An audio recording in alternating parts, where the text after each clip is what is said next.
Welcome, guys, to the League Itself podcast. This is our team preview episode. I'm not sure what number that'll be, but we're going to be going through all of the teams and what we expect for 2025, give individual outlooks as well as the team outlook, and kind of just riff and go over what we think is going to happen. So, before we get into any of that, the podcast is on Spotify. It's on YouTube.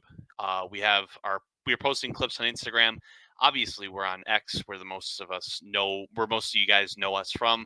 But if you want to check out our other platforms, be sure to do so. We'd greatly appreciate that. Other than that, within the team previews, we're going to go alphabetically down the line. So no rhyme or reason to this. We're going to give a little bit of individual outlooks and as well as kind of rank the teams as we go about. So without further ado, we're going to start with the four aces who made a bit of a splash in the offseason, trading for Thomas Peters, letting go of Pat Perez essentially. And with how their roster shakes up, they're pretty stout 1 through 4, I would say. I'll throw it off to you. What's your take on the four aces heading into 2025, and kind of just where do you see everything? Yeah, we mentioned before that we like the move and how Peters and Harold Varner might bring out the best in each other, and I hope that that's true. So I'm looking forward to that dynamic playing out. I think Patrick Reed and DJ are world-class players, and there's no doubt about that. DJ, quick start to last year with the top 5 at Mayakoba and a win at Las Vegas, and then really tapered off with just one top 10 finish the rest of the year. But I'm high on the four aces this year. Probably we'll see where you put them, but I'm excited for this team and what this season brings. And I think Harold Varner is going to hopefully surprise a few people, and Patrick Reed. And so no differences to their 3-man, and then they bring Peters in for Pat Perez, who got a nice goodbye.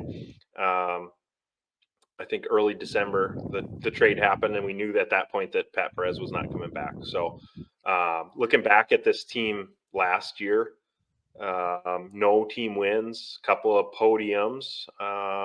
Actually, is it just one podium? I think it's just one, yeah. Yeah, at Las Vegas where DJ won. So as we go through the teams, you're going to see that a lot, where the team is really drug along by one player who wins to get to the podium. Teams that win are going to have multiple guys finish good. But what are you looking at here as far as where they can transition from finishes last year to what they're going to do in 2025?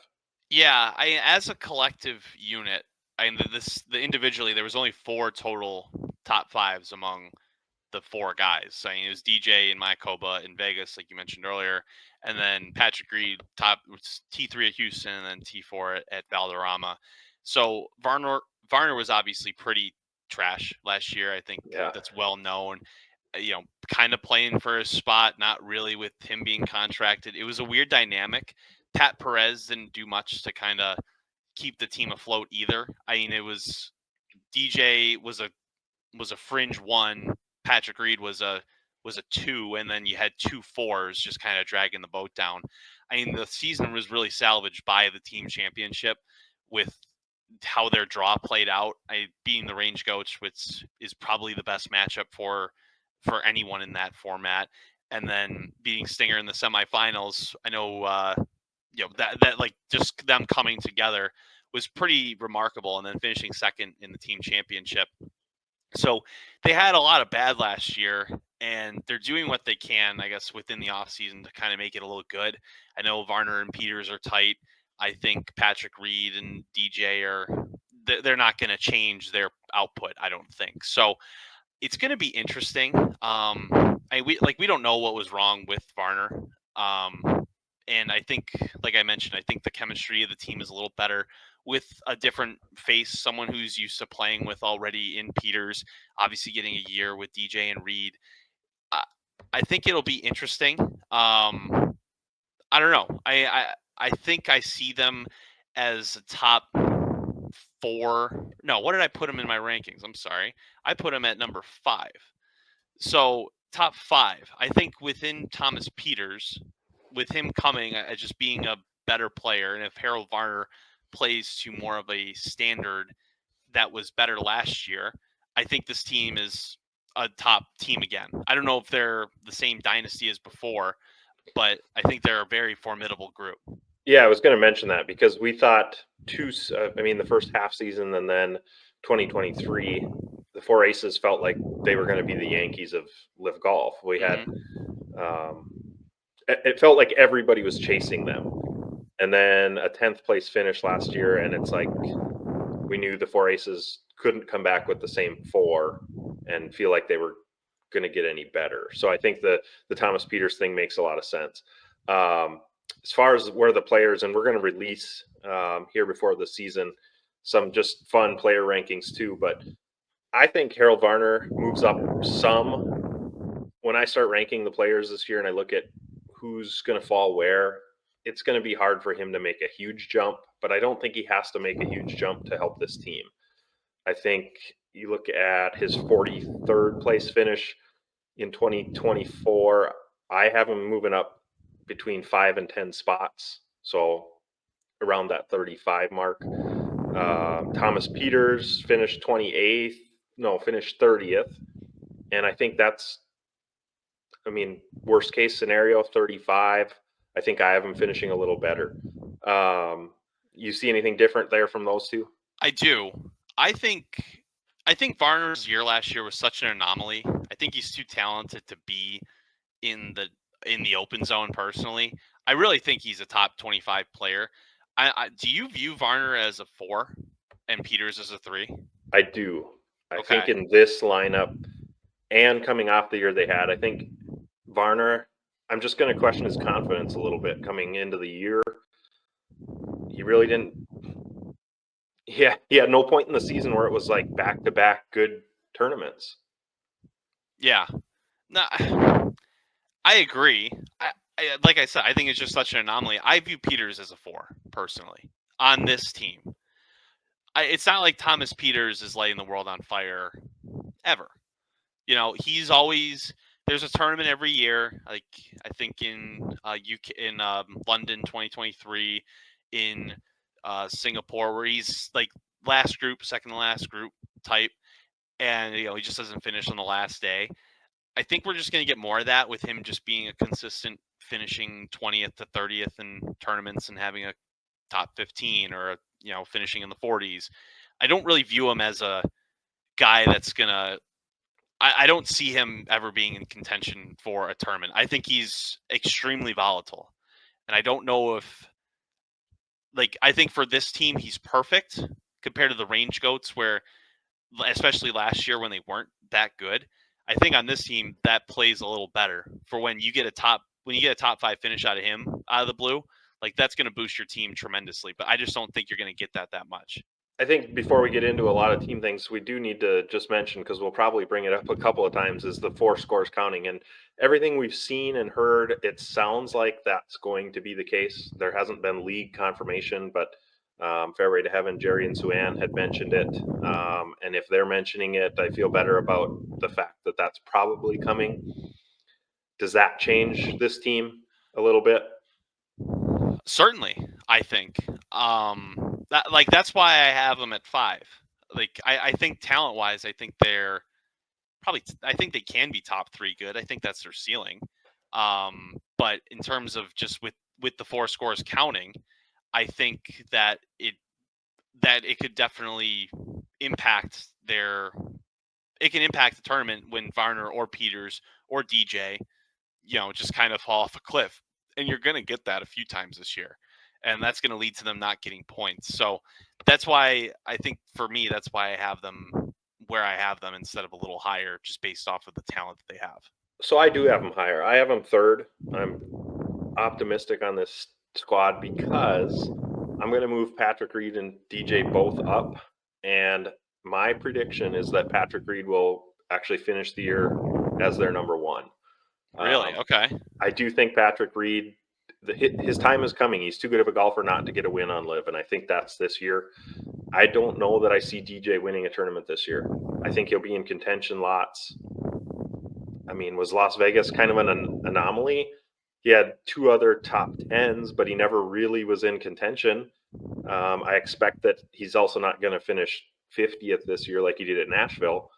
But I just think Patrick Reed is the guy that's going to be in contention more times and eventually finish ahead of DJ. So with those two being towards that potentially top 10 type player, Patrick Reed finished last year 20th. I do have this team finishing third. Okay. I do see DJ getting a win this year. I like that guy. Obviously he's got over 20 tour wins. He's got 3 wins on Live.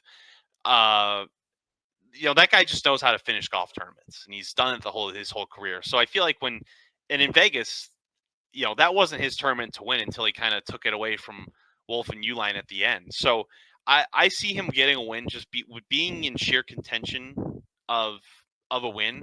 I think he's just going to do it. So that's why I see him, and I don't know if I agree with Patrick Reed getting a win. I think he'll be more consistent, and I do have them both as top 15 players in the standings. I don't know exactly where yet, but I do see them both being good, and I do see DJ getting a win. I think a lot of his standing hinges on him getting a win. Yeah, Patrick Reed, you said more consistent. I mean, you look at how he started last year. Mayakoba, Las Vegas, Jeddah, Hong Kong, 17th, 39th, 37th, 29th. All it takes for him to go from 20th last year to a top 15 player is basically to have a top 10 in one of those instead of finishing outside the points. And so I don't think Patrick Reed and DJ being right at that top 10 type player is that far off.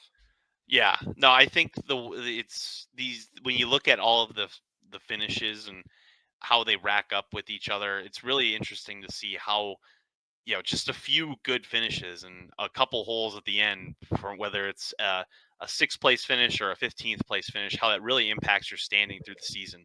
Because a lot of these guys are inconsistent in comparison to finishes, and because it's such a good field every single week. So it is interesting to see, when you put it all on paper, where they really stack up. And it is important because for some of these guys, not really any of the guys in the 4 aces, but other guys that are fringe players on other teams, it matters. So it makes a big difference. Yeah, I think one other thing I had in my notes was just talking about the upgrade that Peters brings to the team over Pat Perez.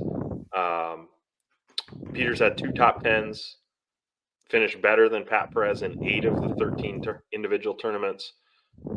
Thomas Peters was a birdie and a half per round better than Pat Perez. The thing with Pat Perez is you just didn't know when his score had to count on Sunday, or if he was the counting score on Sunday, you just didn't know what you were going to get.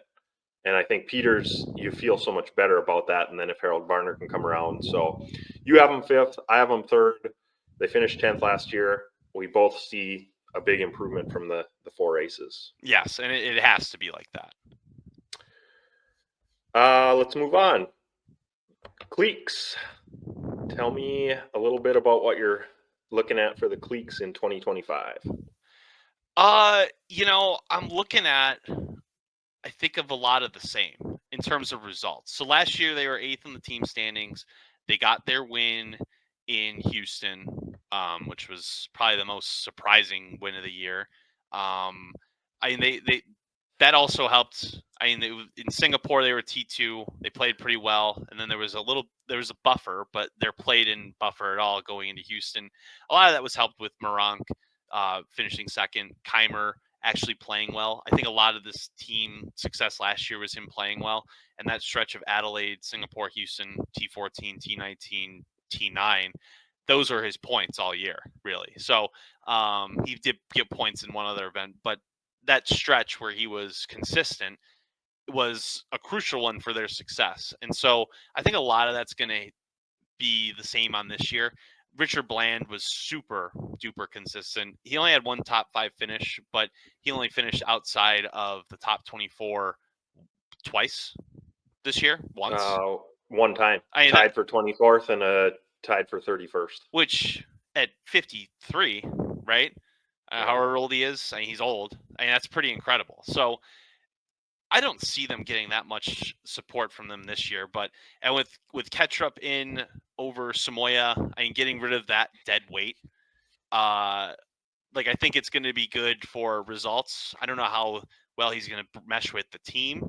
But we'll see. I don't know. What do you think about kind of the outlook this year?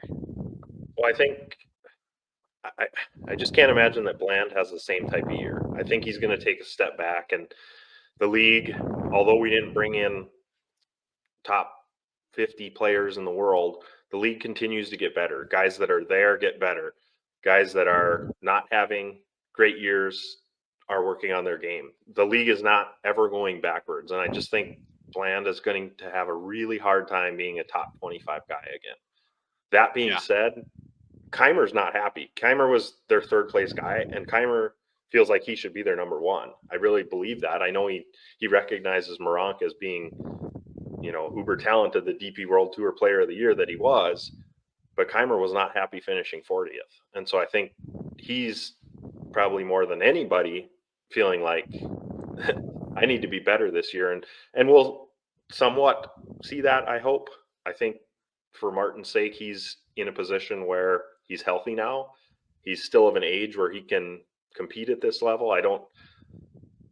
He had one top 10 finish, and that was a T9. And I think we'll see Martin Keimer potentially in contention once or twice this year. Moronk is, to me, like, I'm disappointed in the year he had. I hope this is the year he settles in, because he's so talented. The DP World Tour Player of the Year coming to live, and it just hasn't happened for him yet. He finished 17th, but the expectation for himself, I'm sure, as a top 10 player is what he believes he is. But then he goes and he plays other events outside of Live, and we haven't really seen that come through either. So, and then Kettrup, the big unknown here, right? I do think that his ceiling is higher than Samoya's. I think he's got a heck of a learning curve that he's going to have to go through to compete at this level, and from tournament to one to the next. The competition is just going to be overwhelmingly better than what he's played against everywhere he's been. So as far as their team, I have them, they were 8th place in 2024. I have them finishing 8th place again. I just don't see that much difference. Yeah, I think last year, I got to be honest, I couldn't disagree more with you on Martin Keimer. I think he is the epitome of what the anti-live bot says, like that he's old and they just took the money. Like, I don't think he's a good competitive golfer anymore, personally. It's nothing to say bad about him, because he's a very, and just as an athlete, he's a very good athlete. He's very, as a person, he seems like a top level guy, very nice, very humble, which that's why he doesn't really get the shade for it. But as a team, or as him, I think he's there 4 this year. When you have Kettrup there, that's not good. And I don't know if he's a 4 or not, but I think if you're going to rank this with how we see Richard Bland going back from 19th last year to, assuming he's just going to fall off a little bit out of the lock zone, he's certainly not going to have the results he put up last year. And I don't know if I agree with or if I think Moronk is going to be much better than 17th. He just hasn't really showed me much. So that might be a little harsh, because I know he's a really talented player, but I'm just not seeing enough from him to think otherwise. So as a unit, I have them finishing 10th. I just don't know, like, last year everything came together when Keimer played really well. I don't see everything coming together in a perfect sense this year during an event. I think others improved elsewhere, and I don't know. While Ketchup is an improvement, I just don't know for the competitiveness and what they still have with Richard Bland and Martin Keimer just kind of being Keimer being damaged goods, Richard Bland just facing father time. I just don't see them being a player. Here's where I'm going to push back on Martin Keimer, and why I think that potentially his game is going to come back into form. When you look at the Martin Keimer that was winning majors, 2010, 2014, then it started to go downhill. The guy could barely make a cut in a major tournament. And last year he makes a cut in both major tournaments he plays. And I think that reinvigorated Keimer a little bit, and I think he got a taste of like, I'm not done yet. This is competitive golf, and I'm putting in the time because I believe I can still compete. Yeah, I don't know. I hope I'm wrong, because the way I see it, I don't view Moronk as a one in any team. And I already kind of went on my case about Bland and Keimer, and I think Kettrup's just going to struggle in year one, just adjusting. So, while I'm hopeful Martin Keimer can continue to show signs of life, and if he has similar finishes to last year, it'll be fine. But we need to see something more out of him. We need to see just an inch of consistency. And I don't really I didn't really treat. I think Bland is in the top 35. I think Martin Keimer is barely top 40. And I just don't see Ketchup being in the top 40 in terms of the standings. So I don't know. Time will tell with this team, but I just don't see him being much better than last When it year. comes to us ranking players, I think Martin Keimer might be we'll see, might be the one player that we're furthest apart on. I don't know where you had him exactly. I have him finishing in the top 24. Wow. We'll see. Yeah. That's shocking. That's really surprising.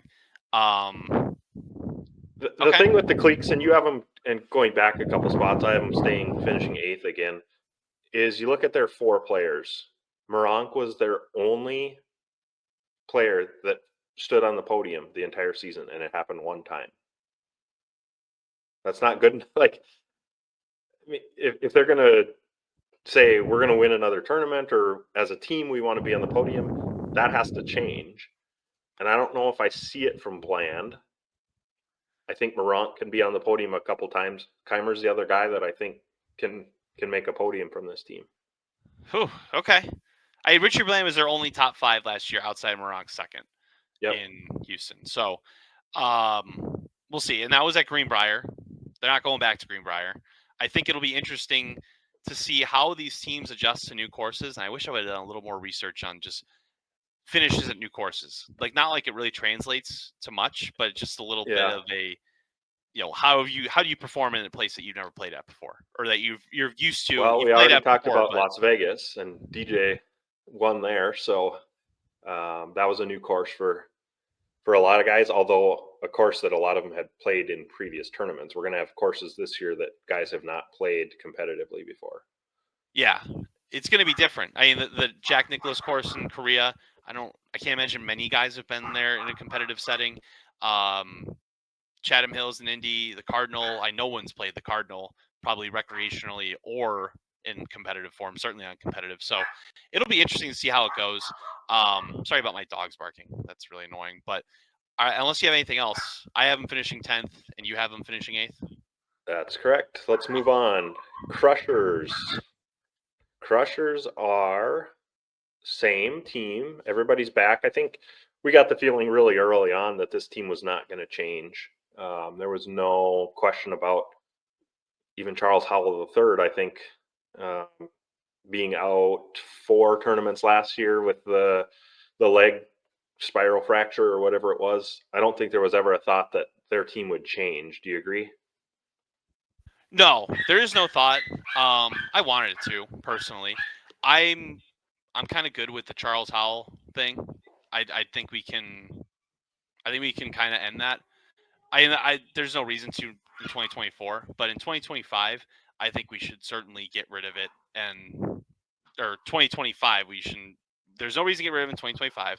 In 2026, I think they should look at other options. I don't know if Charles Howell is a great player anymore. He obviously played really well to start the season at Mayakoba. I mean, that's basically his home course with his results. I mean, he won in 2023. He finished T5 in 2024. That was really his only, consistent finish. And then in Jeddah and Hong Kong, he played pretty well. But I don't know if I see him being much better as a teammate in 2024. I don't know. I maybe with his injury, he could be a little all over the place. I am personally pro looking elsewhere for options for a fourth for the Crushers. I mean, you look at Charles Howell's season though. He finishes 32nd. and he misses 4 tournaments. If he makes it into the points for 2 of those 4, we're talking about edge of the lock zone type player. And Bryson 8th, Paul Casey 11th, Honorbahn 16th. Like, it's hard to say, like, okay, we should go somewhere else if Charles Howell again finishes top 40, because your other 3 guys, I mean, he does what you need from a 4th. He never finished, what was his lowest finish? 43rd? Well, after Hong Kong, he didn't finish. He was 43rd in Miami. He was 26th in Adelaide, 40th in Singapore, 37th in Greenbrier, 42nd in Chicago, and then John Catlin filled his spot. So, is he a good player anymore? He came back from injury, I feel like, too early. I would have loved if they would have kept John Catlin for the rest of the year. As much as I kind of butt heads with John Catlin, I would have been pro keeping him. Like, just get healthy for next year and, just see where we're at. I think if you're an organization kind of looking to get better, I don't think you keep the Pat Perez like the 4 aces aren't going to, and I don't think you keep the Charles Howell if he puts up similar numbers to his last 9 tournaments. So that's where I'm at. I don't know. Like, I mean, you're the right. tough thing to say, last 9 tournaments, he didn't even play 4 of them. So I'll give him the Well, the last little 9 benefit tournaments of the he doubt played. there, So I should say last 6 tournaments, just because I'm bad at math. But I don't know. I got such a sour taste after the team championship with losing the IronHeads. It's made me hate Merido, where they're going to go back to. I know Bryson plays there all the time, but I don't like that course because of that result. This team was, the win in Jeddah was out of nowhere. Chicago is a Mickey Mouse course. I think Hong Kong is a very beautiful course, but that was also out of nowhere.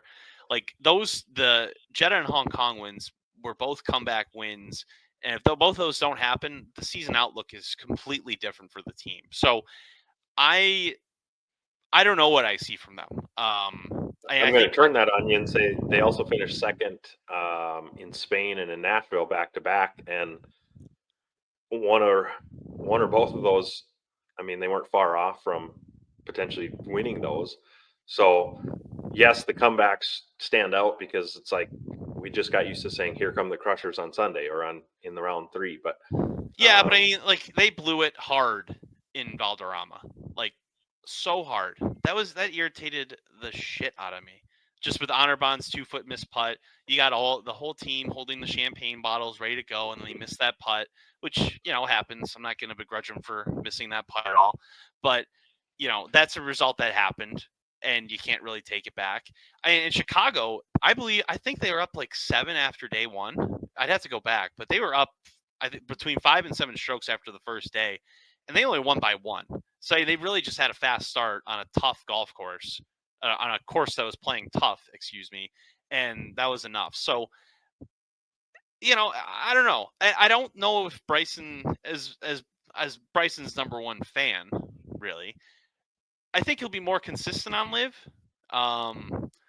But I don't know. After 2020, 2021, he took a little bit of a step back just with his game in terms of consistency. I know he had a good finish on tour, but now that he's got his major exemptions, maybe he sits back a little bit and, he just continues being a good golfer. He battled injuries during last year just with his fatigue and his hips. And, there's a chance that I could see him stepping back because of it. Paul Casey played out of his mind, I think, last year. I don't know if you're going to get that same production. I think you will, but, I think his results could be volatile. And I think Honorbahn, has he really fully came back since the Valderrama win? I know he had a good finish in Chicago, but he didn't really do much of anything else the rest of the year. So I think there's a lot of question marks with this team. They're obviously supremely talented, but they can finish anywhere from 1st to 5th, I think. And I have them finishing 4th. And I'm going to push back on pretty much everything you said and just say, like, this was the most consistent team, and I don't see a reason that changes. Like, they either won or were on the podium 7 of 13 events. Yeah. They had one tournament where they didn't finish in the top 8. Like, there's nothing that jumps out. Like Bryson, I think actually takes a step forward. You say, does he take a step back? I think his game is turning a corner here where we're talking about if all things were right in the golf world, Bryson's heading towards like the number one type player in the world again, is how I feel about where his game is going. You know, I mean, look at this team. Every single player on this team had multiple top 10 finishes. There's only one other team you can say that for. Like they're just so consistent, and I have them winning again because I see Bryson moving up a little bit, Paul Casey taking probably a step back. Honorbon's going to stay in the top 20. I just think the guy is so passionate about trying to be good and win. And that's not to detract from anybody else that also feels that way. But, and I just think Charles Howell, if he can play all 13 events, is a really good number 4. So I have them winning. I know you've actually got them taking a step back. I see them pedal to the metal here. So because I don't think they have that fourth player like so many teams have. Well, a lot of teams have a third player. A lot of teams have a fourth player that we're saying if you have to count their score all 3 rounds, we're really concerned about that. And I don't feel that way about this team. Yeah, I think 4 scores counting is to their benefit for sure. I think a lot of Bryson's success this year is going to be with the new driver. You know, if it's good or not. I'm assuming it will be. He had a lot to do with the design and probably the engineering of it. So I think a lot of it will hinge on that. Obviously then he's also got a new putter in the bag, or at least he did during the showdown. He tried it out. After that, he might not have it in the bag. Huh? After his results in the showdown, he may not have that one still. No, he's trying that thing. Like he's tried it in live events. He tried it at the showdown. I think he really wants it to work, and it's not going to. Like he's got to stick with what he has. So I'm kind of scared about his driver and his putter, just for those reasons. Obviously, he's a top 5 player in live golf. I mean, last year he was top 3, just not in live results, but just in the world and how he based in majors and everything like that. You know, you could put him anywhere you want to, and I'm not going to argue whether he's 1, 2, or 3. But I think he can certainly win this year, no doubt. I'm a lot more bearish on this team just as a unit. I think Paul Casey's going to be the same. I have him finishing in the top 15. I am not so certain about Anirban Lahiri. I have him in the top 25, so probably a lock zone player. And I'm not super pumped about Charles Howell. For my narrative to work, to move forward, I think he's got to finish 40th or worse, but I don't know if I see that. I think he's top 35. And I have Charles Howell at 30 because I just feel like given playing 13 events that he's going to rack up points in enough to basically be the same type of player he was last year. Yeah, and we'll see. As a Crushers fan, I am cautiously optimistic after the team championship last year. That threw my head through a tizzy a little bit. So we'll see. I don't know. It'll be a fun year with them, obviously, like it always is. Continuing on alphabetically, we move to Fireballs GC. Fireballs are coming off of a 6th place finish in 2024. 1 team win at Valderrama, where Sergio also picked up his only win. Sergio, I mean, everybody remembers Mayakoba and the playoff under the lights. And then also took 2nd place in Miami, tied for 2nd at Chicago. As far as the team goes, we know 1 change. Luis Masaveo takes the place of your favorite golfer on LIV last year, Eugenio Shikara. I didn't.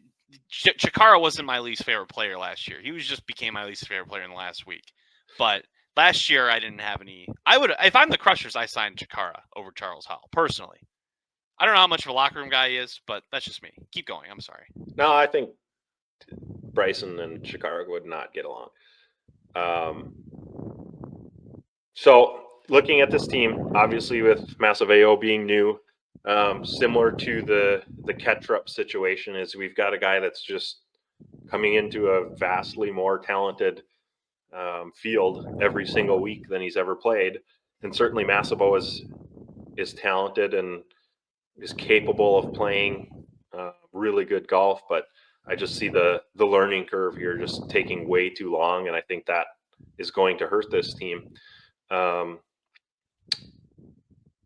Team finishes last year, kind of up and down. They were pretty consistent when you look at it, like their year. So Mayakoba 6th, Las Vegas 7th, Jeddah 6th, Hong Kong 6th, Miami 4th.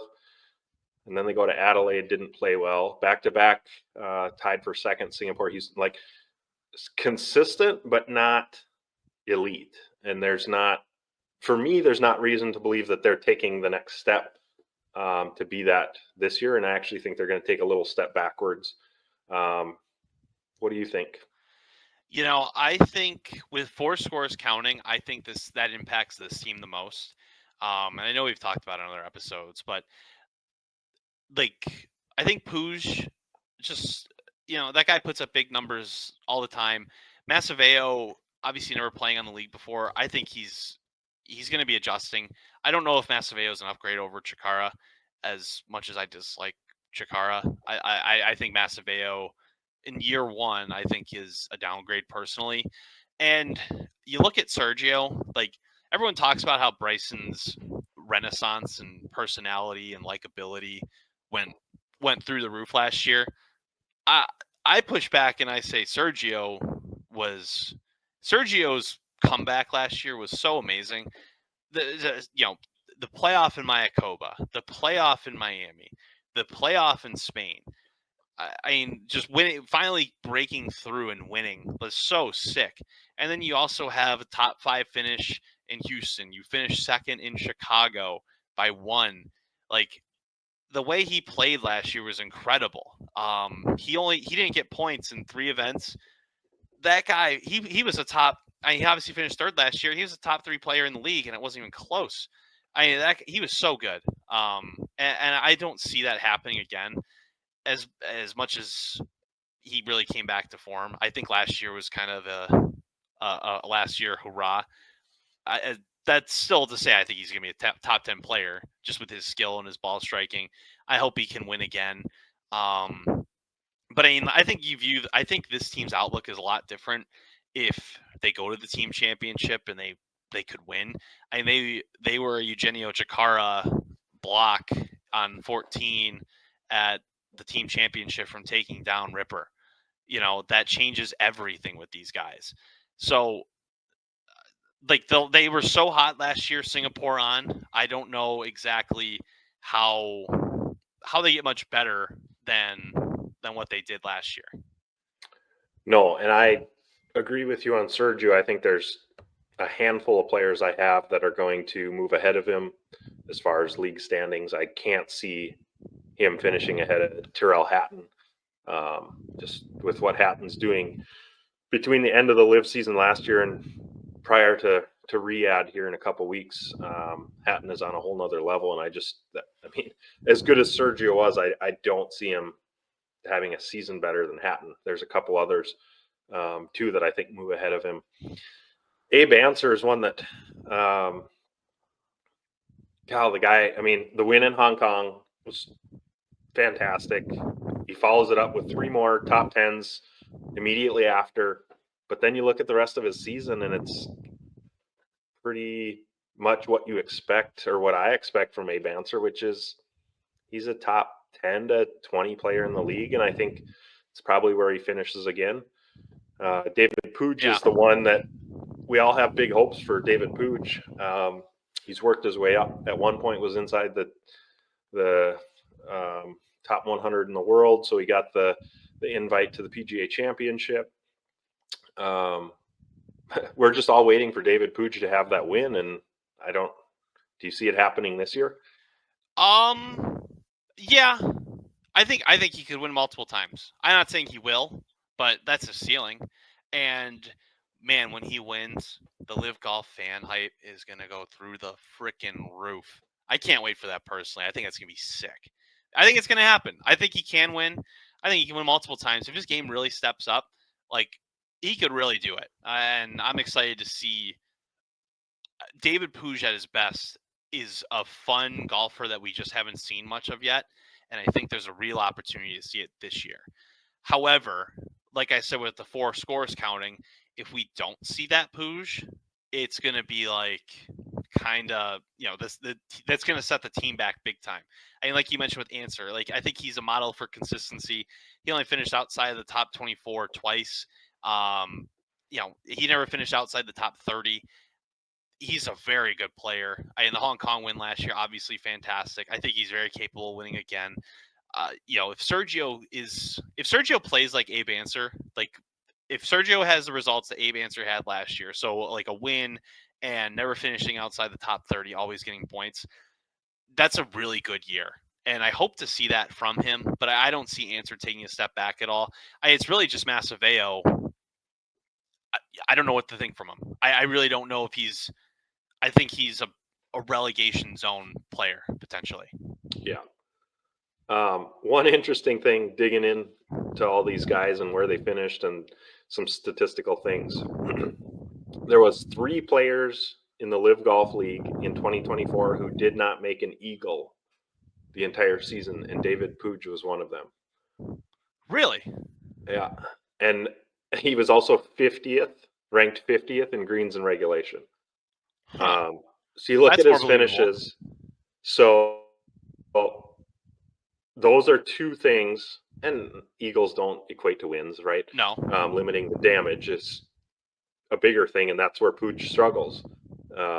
Things start to unravel, and it seems like that's where Puig takes himself out of contention or out of a top 10 or so but he's also so young. He's just got to refine some of those things, and I think for him to take that next step, it's really more mental than it is physical. Just 100%. Figuring out that, hey, I'm a guy that can compete in this league, and I'm a dog, and I need to play like it. So I don't like. Even if David Puig is the same thing as last year, I'm not gonna fire the alarms because I think he's shown that he's a team guy. He likes the team. He likes the league. He's here to do it well. I think he's about putting results on the board rather than thinking about putting results on the board and kind of manifesting things like Eugenio Chikara was. So I don't know. I think finishing 6th despite having Oberg on the team last year was pretty disappointing. I don't see if it gets much better when you have Massaveo. That's why I have him at 7th. Yeah, and I think Massaveo is a in my mind, he's a huge liability, and I think that's going to hurt him big time. And there's a couple other teams that I think are going to be better than they were last year and move ahead. I have the Fireballs finishing 9th. Wow, 9th. I do. That's a because here's where it came down to is I think Answer finishes similar, Puig finishes similar. I don't see that great big step, even though I think he's going to compete for a win. Sergio's going to take a step back, and I don't think Massaveo helps them if all 4 scores count. I think he's a little bit of a liability, and I say that without having watched him or knowing much about him, but he's just coming into a whirlwind of a new style of golf with world-class talent, and I don't see how that adds up well for them. Man, if they finish 9th, like they're not getting picked in the first round of the team championship. They're going to be forced to play somebody. 9th would be crazy. So with how I did my rankings, and I haven't put them all together yet, but I had Sergio top 10, I had Answer top 15, I had Puig top 20, and I had Massaveo top 50. So between 45 and 50 is where I have them. So, it's so volatile. Like, I think this team could finish as high as 3rd, but I just don't see them. If Puig doesn't take that step, and assuming Sergio takes that step back, then I don't know if I can trust them being a top 5 team in the league. I hate to rag on Massaveo because I just don't know. But yeah, we're idiots. Massaveo, like he could easily come out and dominate.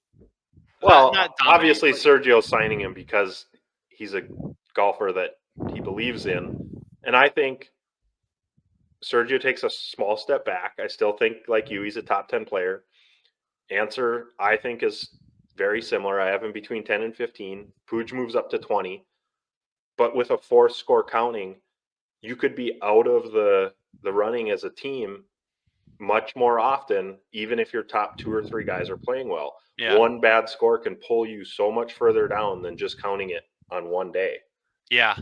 No, I think it will be interesting to see, because obviously this roster is uber talented, but who knows what will come about of it. I mean, we really don't know what Massivo's bringing to the table yet in this format. Like, we don't know with most of the rookies. So, he could finish in the lock zone. He could finish dead last. You have him no top idea. 50. I'm not even that optimistic. Of 54, Really? of 54 players, I don't have him in my top 50. Wow. That's crazy. It's a big prediction, but Does he finish better than AK? no. Really? No. Oh, man. I mean, really, to get out of that 48 to 54 area, you've got to finish top 24 a couple of times. And I don't know. I have a hard time seeing Massiveo finishing in the top 24 multiple times. Yeah. I don't know. I'm all for his success. I like the way I mentioned on the last podcast, his eyebrows are so freaking big. Like, he could be the Anthony Davis of Live Golf just for those eyebrows, and I'm rooting for it. But we'll see. We will see. Gives him an identity for sure. Yeah. All right. Alphabetically, we continue to Phil Mickelson and the HyFlyers. Take us away. So HyFlyers last year, 12th overall in the standings, but they did make it to the second round of the team championship after stunning Torquay in the quarterfinals. They finished 7th in the final round, whatever, who cares about the final round, but they lost Legion 2-1. I believe John Catlin's single was whoever played against John Catlin, I thought was the winner. I don't remember. You're the Legion fan, not me. But the team had one really good event, and that was Adelaide. Steele finished first, Ogletree third. Ogletree had a 2-shot lead in JCB. He had the chance, heading into the final round, a good chance to win it. He finishes 6th. Those are the only 2 top 5 finishes on the team in the team last year. That one Adelaide event. Cameron Tringali Brendan Steele finished 24th in the lock zone barely, even with a win, which is it shows how mild the rest of his performances were. He only had one top 15 aside from that. He only had one top 20. He only had 2 top 20s outside of his win. So kind of weird there. Tringali was very consistent. I'm happy he's back. He gives the best thumbs up in Live Golf, which is a very underrated opinion, because the Phil Mickelson does really good thumbs up, but I think Tringali just a good thumbs up team. Yeah, no, these guys, they can put a thumb up, that's for sure. But Tringali was very good. Phil, his scores counted a lot last year, and that's not really a great thing. He had more counting scores than Brendan Steele did, just by looking at the math here, which is very surprising, I think. Well, you can't have that. You take Brendan Steele's win off, and I don't want to call it a fluke, but looking at his results, the Brendan Steele win was a fluke. And yeah, he finishes up there as their number one, and it's like he's not their number one guy. If he doesn't win that or finish in the points there, Steele isn't even close to the lock zone. No. And Brendan Steele is not a number one. If he is your number one, you're in trouble, and they were. Obviously, they were second to last. You're really looking for Andy Ogletree to be the number one, I think, on this team. It could be Tringali. It's not going to be Phil, just with his live results. But you're looking at Tringali or Ogletree, and Ogletree coming in last year, signing a 2-year deal, but playing through it and just having a wrist issue all year and playing very poorly because of it. He was detrimental to the team. But that's taken care of now, as far as everything I know. And I think he's got a great chance to step back into the year they had in 2023, winning the International Series, finishing the job, and winning the International Series and earning his spot on Live Golf. So I'm excited for that. I think this is a great chance for him to be in the lock zone. I think he's got a great opportunity to stay in the lead. But we'll see. I mean, they had 4 events where no one on the team gained individual points. So no one finished in the top 24, which is kind of staggering if you ask me. So I think they have potential to win a team event this year. I think they're this year's Cleeks with one event coming together. If you have Seal, I think if you have Tringali playing as a 1 during a week, I think he's a 2 on a roster. But if you have him playing as a 1, and then Phil being a good player during that week, I think they could easily win an event, which I know you disagree with, but it only takes 1 week to do that. Do you see, I mean, Phil's made some pretty bold statements about next season. Do you see a resurgence from Phil, or where do you see, finished 46th last year? What's Phil's ceiling for this coming year? I think he's got a couple top 5s in him in terms of individual finishes. He finished 6th in Jeddah, only got points in 1 other event. So 2 other events, excuse me. So I'm asking a lot out of him. But I think he can get a couple top 5s, especially he's keeping his game sharp. I think he's doing it more than ever because, for good reasons or not, I think his social presence online, I think I think it matters to him, and I don't think he wants to get embarrassed online. So I think he's going to have to keep his game sharp for that, as well as in the league. Because if he throws up another 46 individual finish, like, get out of here, dude. I think. You're obviously just not that good. So I'm obviously rooting for him. I like Phil a lot. I think he's gonna be in contention a couple times, and I think that will help. That will bolster a chance for a team win. He's been in contention last year in Jeddah, like I mentioned. In Bedminster, I think he was 1 shot off the lead, in heading into the final round. So he's done it before, and then Cam Smith just ran it away with everything. But I think he's done it before. I think he can do it a couple times again. I think he's still a very capable player. I'm going to use your Richard Bland argument on Phil, is that at some point Father Time wins, and this could be Phil's last rodeo, I think.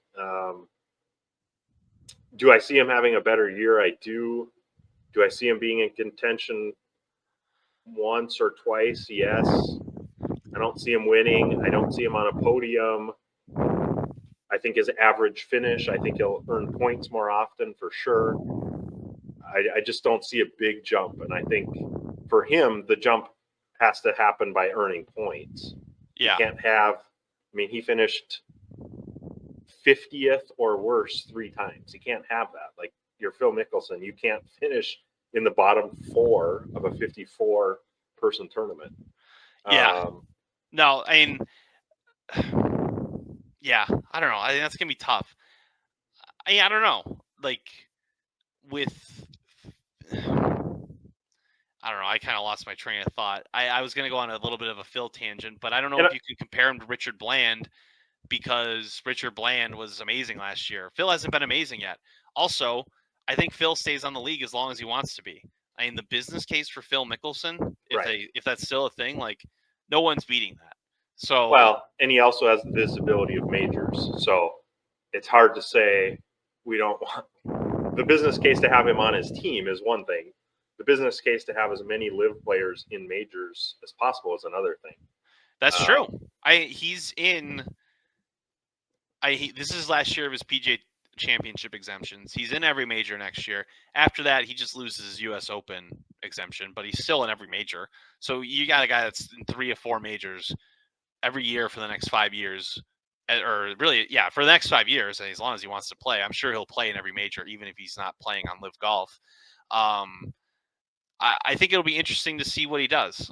He's here for as long as he wants to be, but I hope he doesn't want to be here that long to where they keep the same roster in 2026 if he remains the same player. Right.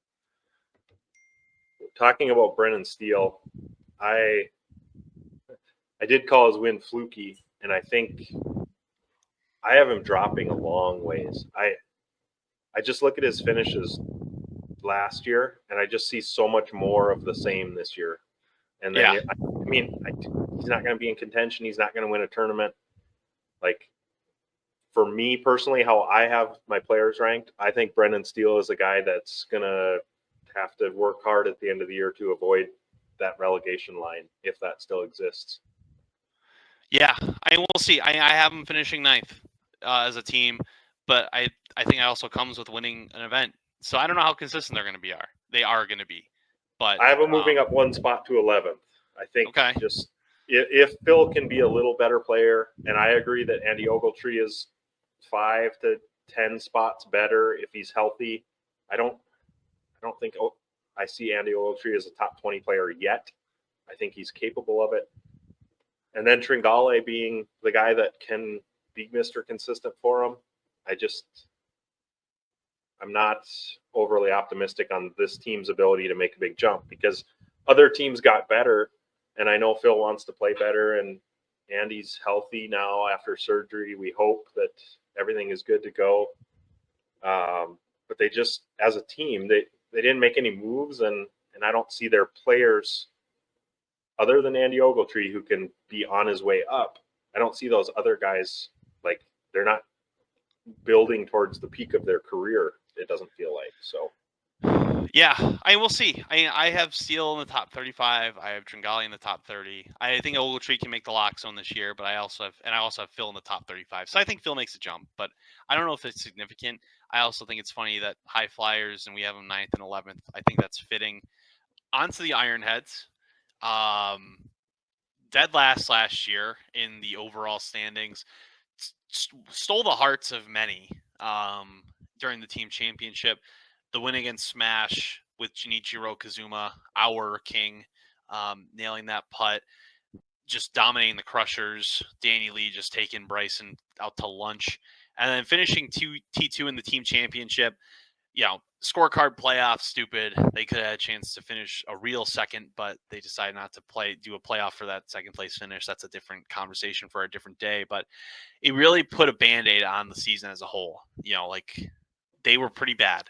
They were no top 5 finishes individually all season. They were dead last. They finished in the bottom 5 of 5 of 7 events, and they were in dead last twice. So the team obviously wasn't good. I think Danny Lee and Junichiro Kazuma's tournaments in Adelaide were the most exposure individually they got really all year. Scott Vincent played well a little bit sometimes. I know he was relegated, but the team wasn't really all that good. And they kept 3 of the 4. They obviously added Yubin Zhang, who I know you're very high on. I'm not as high, but I think he's a very talented player. It's going to be interesting where they come out this year. I think they're, with 4 scores counting, I don't think that helps them. I think that hurts them tremendously. I'm curious on where you see them within 2025. I think they'll improve. I think that's mostly on the back of Yubin Zhang being an upgrade over Scott Vincent. I think Junichiro and Danny Lee have to be more consistent. Boy, when I look through their individual finishes, Danny Lee 1, 2, 3 times he finished 50th or worse. Junichiro had a 51st and a 54th. I don't see that from Danny Lee and Junichiro this year, where they each have multiple finishes in the 50th. Are they capable of finishing dead last? Yes. I think that's just the type of player that those 2 guys are. Yubin Zhang, I think, could come in and probably be as good as Junichiro and Danny Lee from day one. That's the type of player I picture him being, that winning at the professional level matters. And where we see Massivo and Ketchup, and although they're really good players, Yubin Zhang just comes in with more professional experience and wins and top 5s, and he knows what it's like to have people chasing him and trying to get in contention on the final day. And I just think he's a more polished professional golfer, and that's going to help the IronHeads a lot. No, for sure. I think something to note with the IronHeads, they had 7 tournaments last year where one of the guys didn't contribute the first 2 rounds. So half the tournaments, more than half the tournaments, one guy was just he did nothing to support the team the first 2 rounds.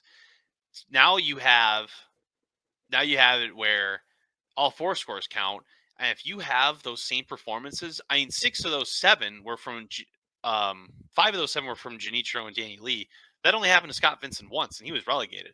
So I don't know where the improvement lies. And when you say that Yubin Jang can be a Danny Lee, Genichiro type player, I don't know if that's saying a lot either. You know, Danny Lee finished 35th or 38th, excuse me, and Genichiro finished 45th. So if you have him between 38th and 45th, let's say, it's not really a good outcome for a competitive standpoint. You know, that doesn't really help the team at all. Like, I think he's very capable of being a lock zone player year one. Like, let me rephrase that. I think that's his ceiling. I think his floor, though, I think he's got a floor, and I think it's a kind of a low one just based off of not being on a good competitive team. I wonder how that transition matters, because last year 2023 Scott Vincent, I believe, was their second best finisher or first finisher in the lock zone. You know, you lose that production and then you get him relegated. Fine, whatever. But if Kevin Na is going to finish 33rd again, you don't have a true number 1 or a true number 2 on this team, really. So, if Yubin Jang's coming onto a team where you don't have a true number 1 or true number 2, I don't know if he's capable of taking that number 1 responsibility and making sure that his scores matter the most. I think that'll be a very interesting thing to see with rookies on bad teams. Same with Ketchup too. How do these guys adjust on not so good teams? Yeah, I think the one thing I like about the IronHeads, and it's two sides to this coin, is that their leader, Kevin Na, their captain, although he's not finishing high, he is their number 1. Where you look at the Cleeks and you come and our leader is finishing 3rd. Like, I like the IronHeads makeup of there's kind of an order that they're going to fall in. And I do think Kevin Na finishes the year better. And I do still think he's their number 1 guy. I think the other guys all finish better, so that helps them as a team move up some spots. The flip side of that coin is Kevin Na has spoke very openly about taking Yubin Jang under his wing, and he's going to live in Vegas with him. And that's great. That's great for Yubin Jang's development. But is Kevin Na putting the time into the game that he needs to where if this team is going to go more than a spot or 2 ahead, Kevin Na has to be a lock zone player, not go from 33 to 30th. Yeah. And Kevin Na is the type where when he talks about what his day-to-day as a professional looks like, he puts so much time into his game. You know, if you're taking Yubin Jang under your wing, there's not enough time in the day to put into your game and kind of mold another guy to be in at least a likeness of building a professional image similar to yours. And I don't know if that's what Na's doing, but you know, he's teaching this guy how to adjust to a live golf event, how to be a professional living in the United States. Like, that's got to be a really tough transition from Korea to the U.S. You know, you're playing most of your tournaments here. I know you're going to come home. You're going to come home once. You're going to be in Asia a couple times, but it's a huge adjustment for him. I don't know. I think with this team, I don't really know where the best finishes come in. I mean, you look at Genichiro too. He peaked late in the year, and no one's a bigger Genichiro fan than myself and my boy Chris on X. But 20th in Greenbrier, 15th in Chicago, the team championship where he became a folk hero in a sense. Aside from that, like, his one finish in Adelaide that accounted for the majority of his points all year. Yeah. So, like, you can't have him be a 4 again if you want to be successful. I just don't see that as a good formula. Well, and then you said he peaked, and for him, peaking was earning points in back-to-back events, which he didn't do another time during the year. So That's not, I mean, if that's his peak, then this team is probably going to be what they have been, which in the history of the league, they have never finished ahead of more than one team. So 2022, they finished 9th of 10th. 2023, They finished 12th, which at the time was last place. There was 12 teams. Well, there was and then 12 teams in 2022. Okay, I have to look at that because I don't think I saw 12 team scores compiled. So the Ironheads, we kind of both agree that there's not enough here to say that we're going to be like shocked by something unforeseen this season. No. And also with Genichiro too, his win in Japan was around that time too. Having an event in Korea, I think, helps this team? Now, yes, we've heard a lot of teams say, specifically Ripper, when you have a home event, it can calm you and you can be ready to play for the home fans, but the media obligations that you face that week, the meet and greets, the charity events that you're going to do, that's very demanding, and it can detract from your on-course attention a little bit. So it'll be interesting to see how they handle, and it's their first time. I mean, Adelaide, we're going back now, and the Ripper team knows what to expect every time they go back, so they can plan that a little better. Yeah, that and Fireballs too. I mean, playing in Valderrama year one, and then playing last year, obviously they won it. And even with the Majesticks too, I think. But they're just never good in general. But I think they really dove into the home crowd, and they had such a great crowd at JCB that I don't know if it worked into their favor necessarily, but it is interesting. I mean, it certainly didn't work in their favor. They finished dead last there. But how will the Ironheads adjust in Korea? I don't know. I mean, it's a pretty unfamiliar course to the majority of the league. So I think that works in their favor.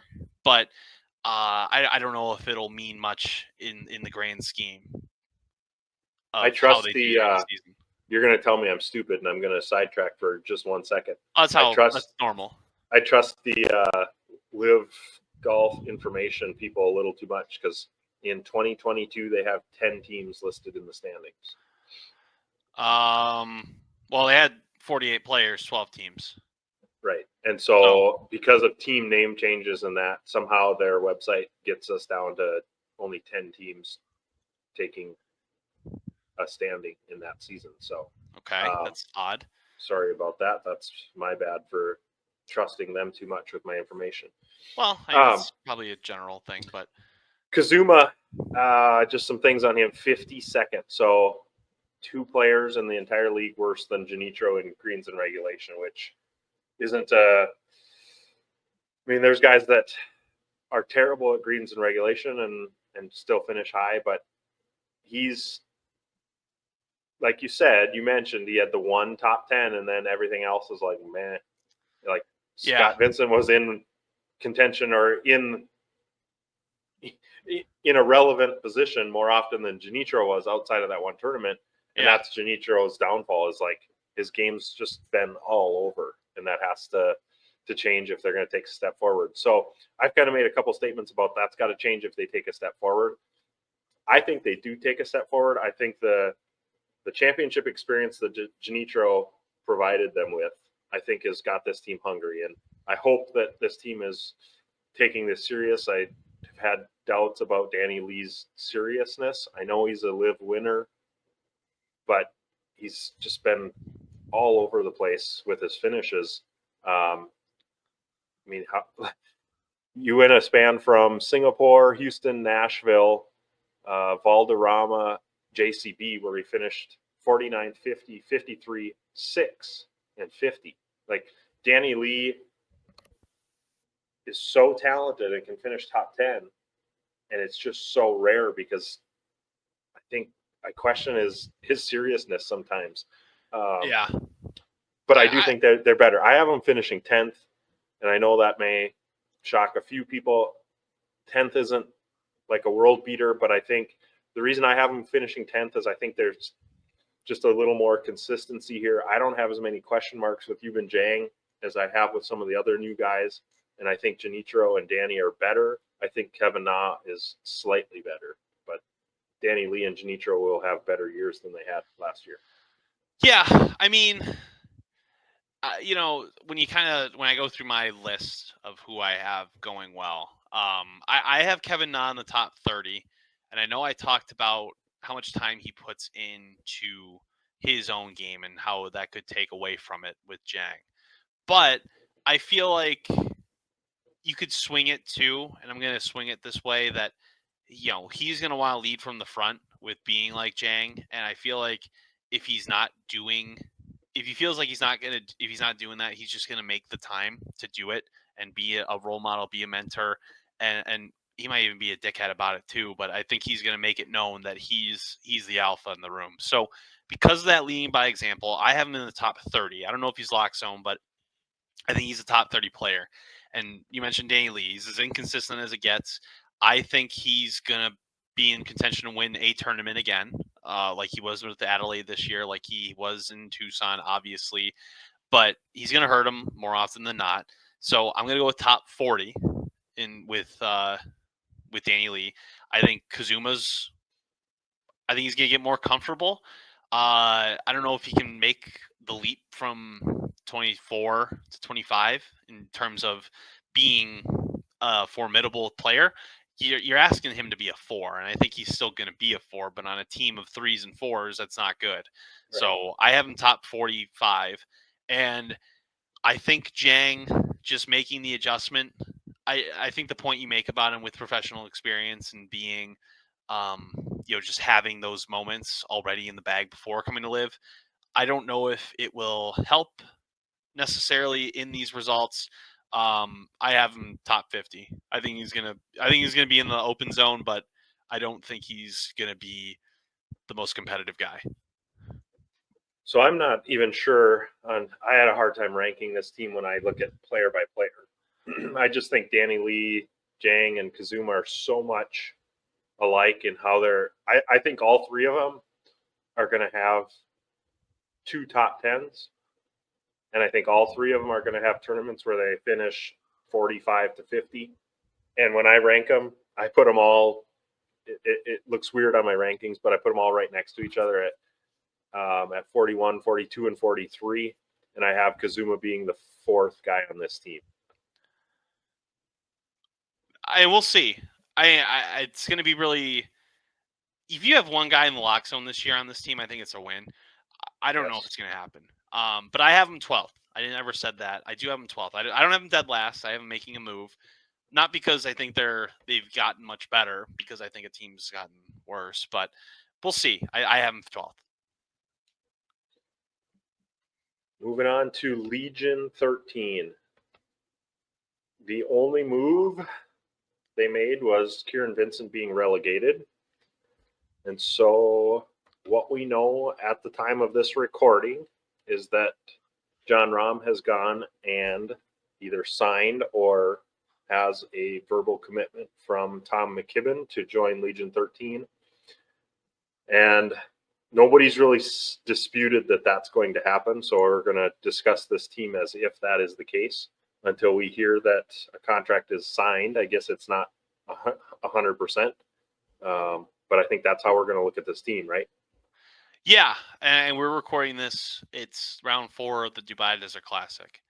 So assuming McKibben stays on, you're going to hear all this. If he doesn't stay on, then we're going to redo the recording and wear the exact same clothes that we're wearing and make sure in the same setup and make sure that we have it all correct. So I'm assuming that McKibben's staying, and man, this team is sick.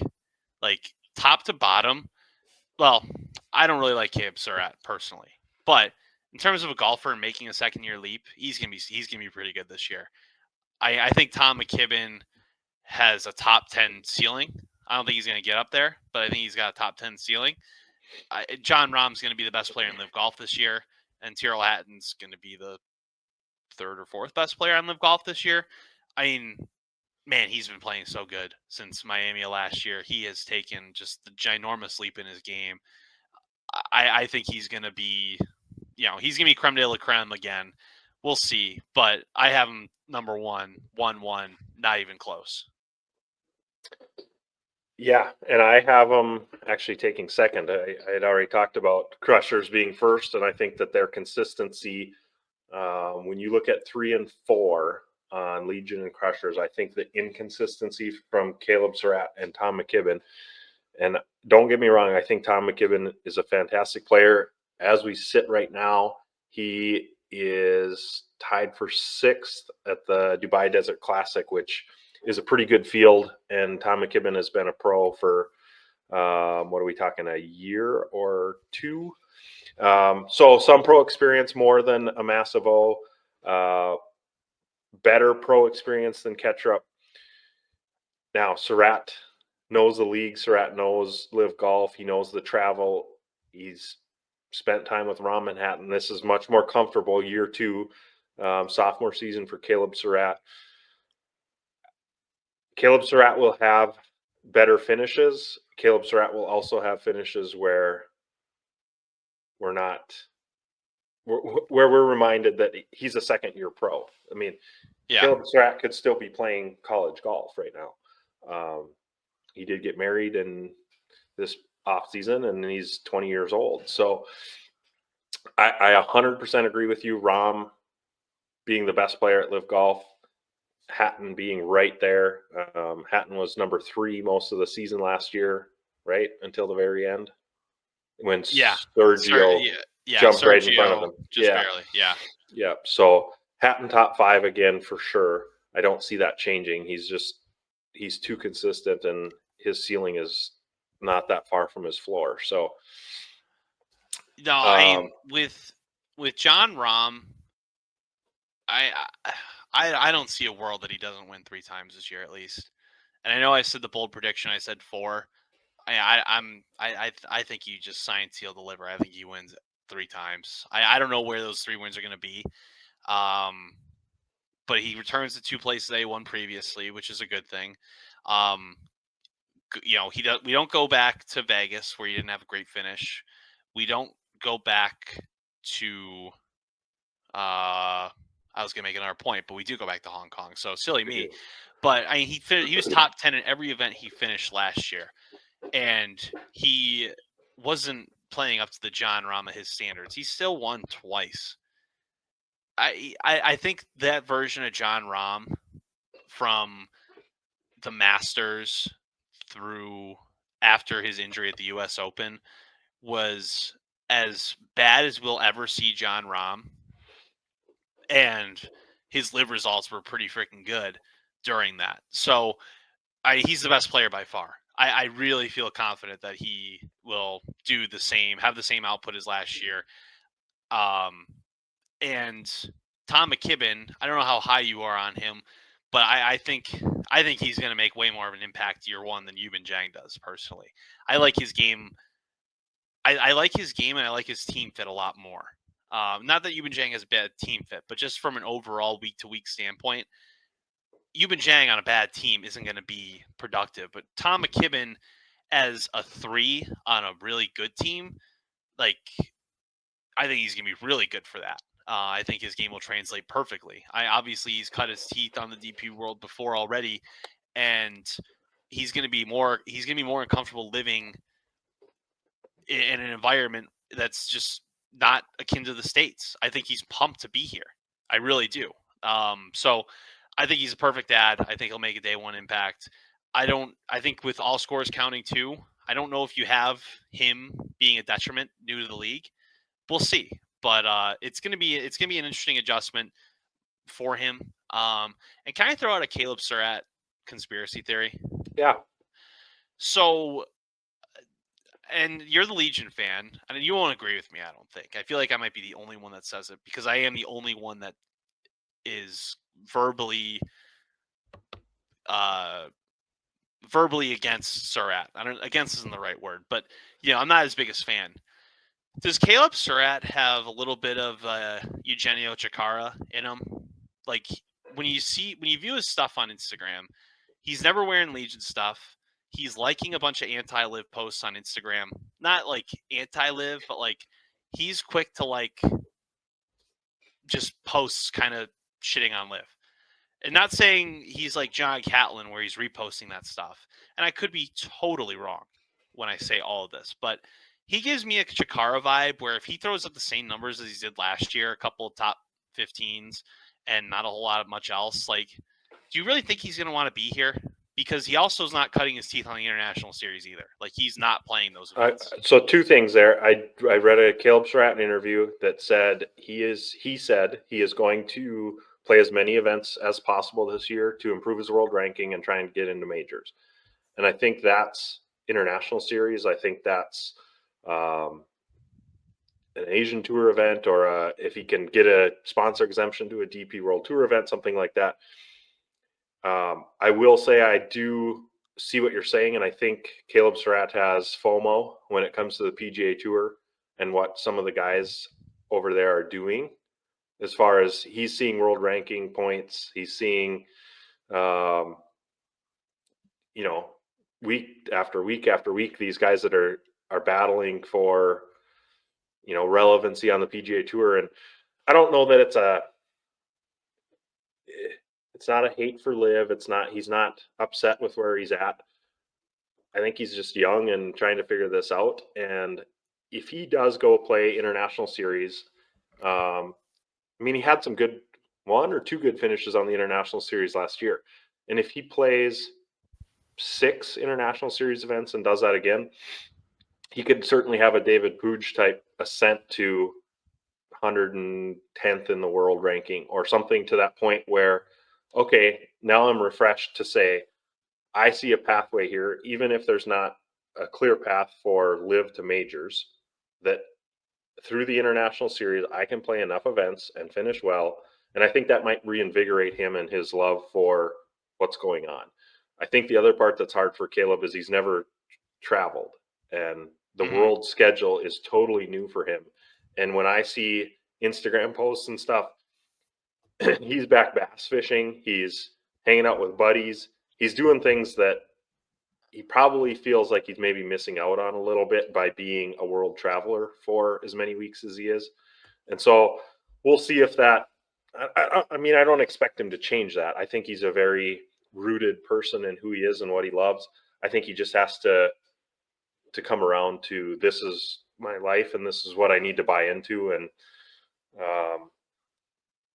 off season, you're right, you just don't see him with the team a whole lot. Yeah. But he is now the only American on his team.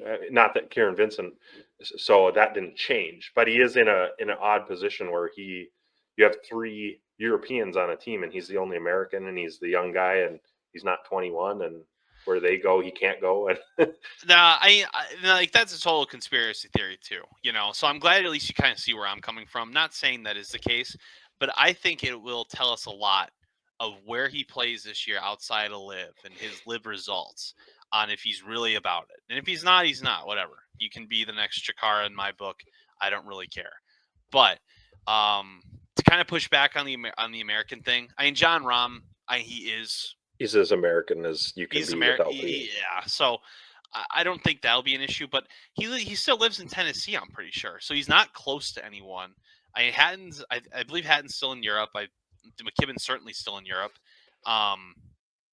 It's just they have a weird team dynamic. Like, they're so fucking good in terms of just talent that it's not going to impact them at all. Like, I think the team spirit matters for teams that aren't that good and that can kind of build them up, like the Cleeks were last year. Like, they had a really good team spirit, and I think was a part of the culmination of them actually winning in Houston. But Legion 13, like, they just got dudes, and with those dudes, I think they overcome it. I really was hoping for a year one where it would be a real struggle. I really wanted to see them kind of struggle with how they perform. And, Mayakoba, they started out hot, but they had a couple of really bad finishes. But other than that, they had 5 or 4 wins, 6 podiums total. Like, they're really good, and they don't have Kieran Vincent anymore, which is essentially they were playing 3-on-1. Yeah. With the guys, and Caleb Surratt is a 4. So you got 2 1s and a 4 and 2 4s last year. This year you got 2 1s, a 3, and another 3. I'm going to make a bold prediction on John Rahm and say that he does not finish top 10 in every tournament like he did last year. I do think he's going to be better in majors. I don't think that's a bold prediction because he didn't have. He's very We open care about the I league did. itself. Right. I'm just saying. I think that Yeah. he had an unconscious year as far as his live season, and things didn't happen in majors. But he's going to be so much more major focused. I think like the live thing is going to. It had to be front and center for him last year. He's the captain of a new team. He threw a team together weeks before it began. The live thing, he can breathe a little bit now and return all that focus to majors. And then I think he's going to come back to live, and he's going to have 1 or 2 tournaments where he finishes 15th or something like that. I just don't think that. I mean, what he did finishing, and it was 12 because he didn't play the one or finish the one. 12 for 12 as top 10s. There's too many talented guys. I don't see that he can go 13 for 13 on top 10s again. I do agree he's going to finish number 1, but as far as a team, that does affect your points and how your strokes and things finish. Where if Rahm has a tournament that he finishes 15th and it's a tournament where Hatton finishes 9th, now all of a sudden you're relying on Surratt and McKibben. Okay, you can't both have an off week here, and so on paper, I 100% agree that this is the number 1 team. But the game isn't played on paper, and I think there's growing pains. Surratt is not out of those growing pains yet. McKibben is going to have tournaments where down this. I mean, let's be honest. We could have a tournament where it's Rahm, Hatton, and McKibben on the podium.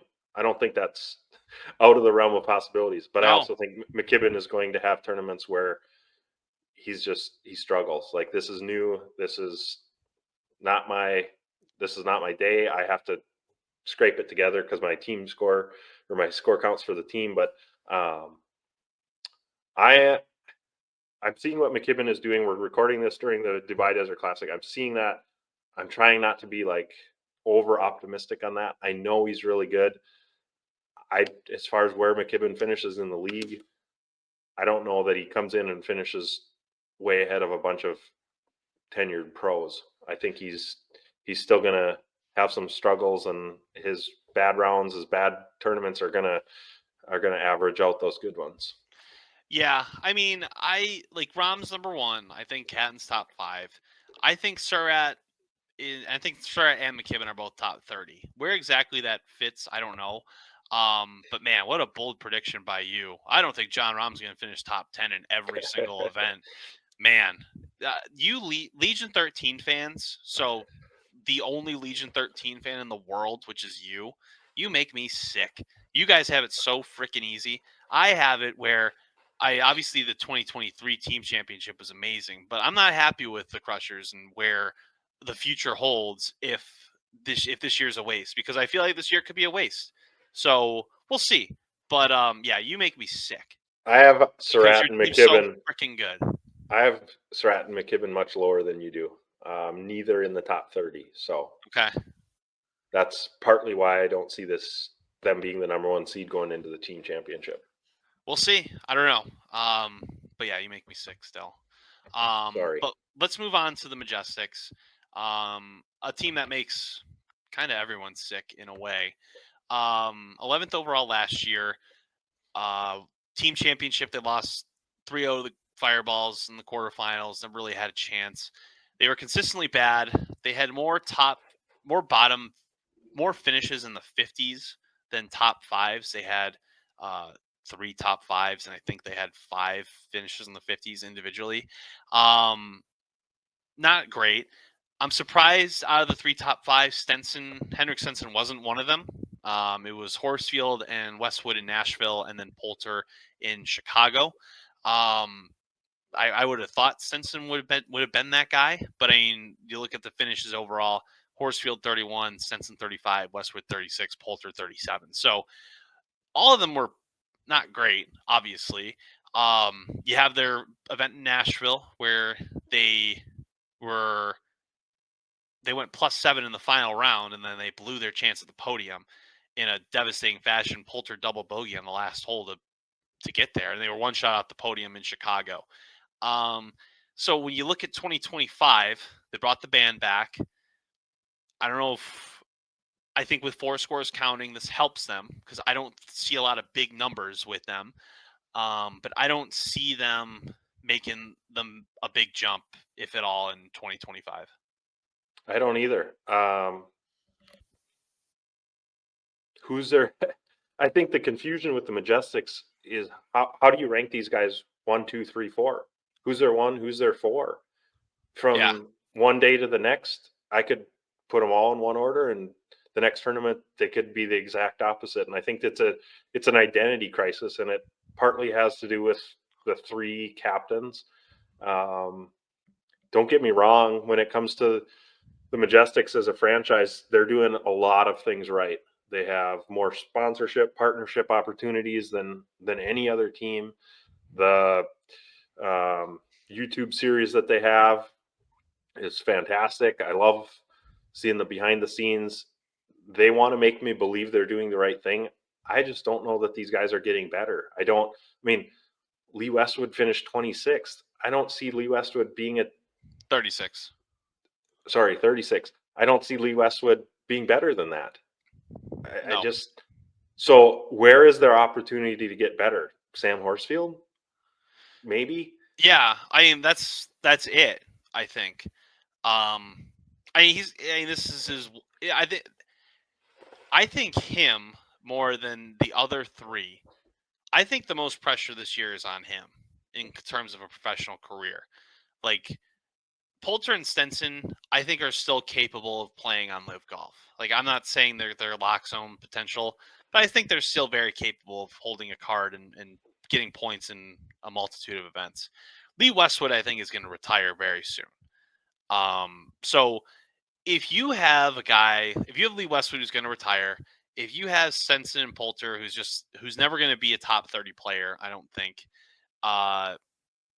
then you need Horsfield to be that guy. Like he's the young gun that they brought in as the future of the team when doing that draft, and he has been nothing but like mid. Like he just stinks. I don't know. Like he doesn't really do a whole lot that wows you. He's not like the most charismatic guy. Just he's had a silver spoon, I think, his whole career, and I don't know if he's capable of being a number 1. Rich kid from the UK goes to Florida to play golf, and now he's just average on Live Golf, which I'm a Sam Horsfield guy. I like him. I think he's good for the league when he's playing well as a story. Like I like him more than I like an Andy Ogletree, who's very dull, bland, and kind of a douche just looking at him and the way he talks. I think Sam Horsfield's a nice guy at heart, but do something for me. Yeah. Like I don't know. I kind of went off there, but you have your home event at JCB, and the team finishes dead last. Horsfield, who's a member there, he's the only guy that's played that course from the 3 of these. So, like, get us a top 10 finish. He finishes T34. Like, it's just embarrassing. It was. And we mentioned a little earlier with some of the other teams about the home course and how teams approach that. And I think that got I mean, okay, let's be honest. 13th wasn't unusual for them. 5 times they finished dead last. 5 times. But just everything going on that week of JCB was too much for them. They had the bar right on the side of the course there where they were serving up pints. And part of me just thinks that because of all the things outside of golf that they're doing right, those 3 captains have kind of maxed it out at Live. And can they still be players? Yes. If Westwood were to retire, and I get the sense that Lee Westwood is changing his body a little bit physically. He's put out some videos like, hey, I'm for the first time in my life working out really hard and differently than I have. I think he views this as one last rodeo, and you're probably right there. So if Lee Westwood retires after this year and they are able to bring in another player who can be a top 10 or 15 player, and Sam Horsfield goes from a 30th best to 20th best, like this team isn't dead in the water. Stenson and Poulter, they can certainly have more to their careers yet. But Stenson, you got to be better. Like, you're the 54th best putter in the league. Like, That's typical Stenson. Yeah. yeah, I mean, you're killing yourself on the greens, which, like you say, typical Stenson. But you go player by player, and there's just so few bright spots. And I want so much for the Majestics to be good because everything they do is top notch. And it's just they didn't get better. Their players Yeah. aren't. They're. Yeah. It stinks that It's the most frustrating team to me because I want them to be good, and I just don't see the evidence that on-course performance is going to be better. Yeah, it stinks that the team stinks. It really does. Because I like those guys. Like, I think they're entertaining. Like, well, the three captains, I think they're super entertaining. I think they are charismatic. I think they bring juice. I mean, Sam Horsfield's just there. He's supposed to be the quiet guy that is the, just kind of follows their lead. But he follows their lead with poor finishes, which shouldn't be the thing. I think Lee Westwood, if I could be wrong, but I feel like he's always been a gym rat, or at least he has been for the last little bit. I mean, we're going to talk about Father Time again, but Lee Westwood's body composition is, I mean, he just doesn't look physically like he can tackle 3 straight rounds, 3 straight days. And I think if he could slim down a little bit, and I mean, Henrik Stenson and Ian Poulter do a really good job of being physically fit. I'm not going to agree with you there. I feel like Lee Westwood is as fit as any of them. Like, I know he looks like he has a fun time with that gut, but he works out, and he works out a lot. He cares about the gym and being well in there.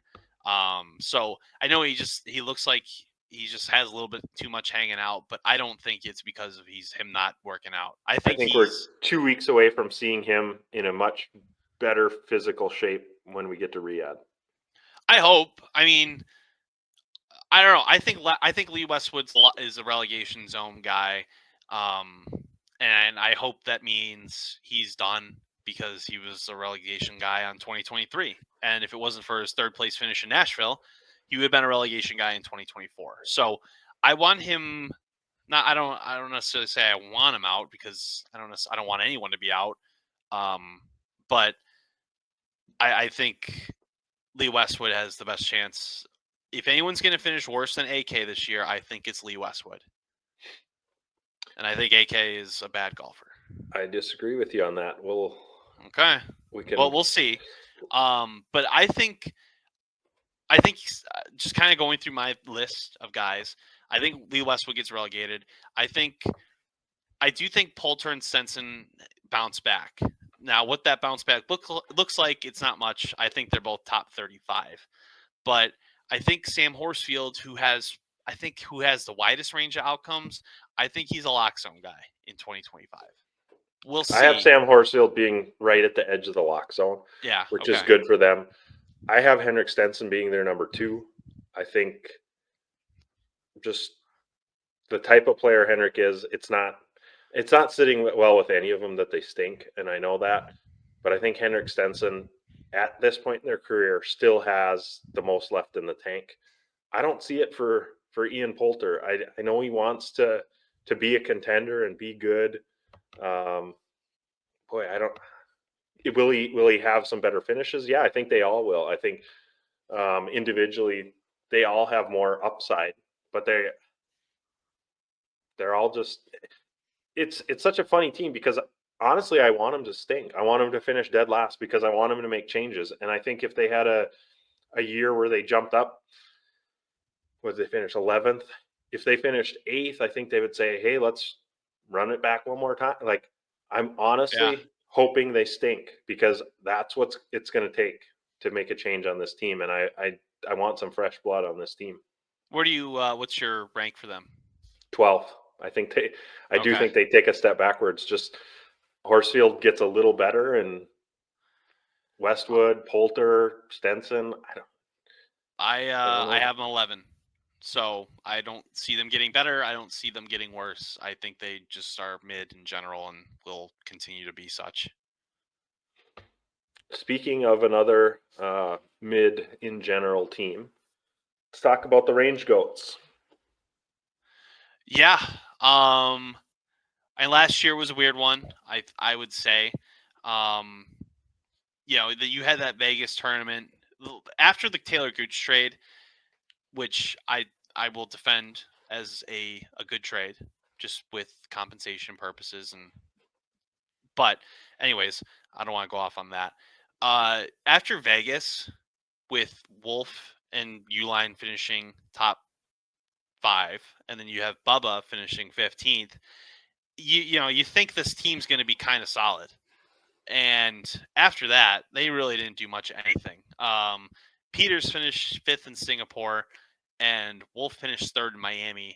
But other than that, it was just a bunch of nothing, really, from the whole group. And Peter Uline played really well in the International Series, which was good. It didn't translate as much to his live golf finishes, even though he finished the year strong, 14th in JCB, 20th in Greenbrier, 15th in Chicago, which fine finishes, but Bubba was terrible, and it was disappointing to see that he just really didn't have much of any game, and he's back next year. So you lose, you keep Bubba Watson, and then you lose Thomas Peters for Ben Campbell, which I think I'm more bullish on Ben Campbell than most, but I know you're not, and I don't know why I should expect this team to not finish outside the top, to not finish inside the top 10 in terms of teams this year. Bubba knows franchise models. He knows I don't question Bubba. He's involved in other business ventures, other sport ventures. I trust what Bubba's doing is the right thing. I don't understand it in the immediate because I don't know cash considerations for Thomas Peters. But as a team, you had 6 top 10s last year, and you traded away the guy that had 2 of them. And you brought in a guy who I don't think is capable of a top 10 this year.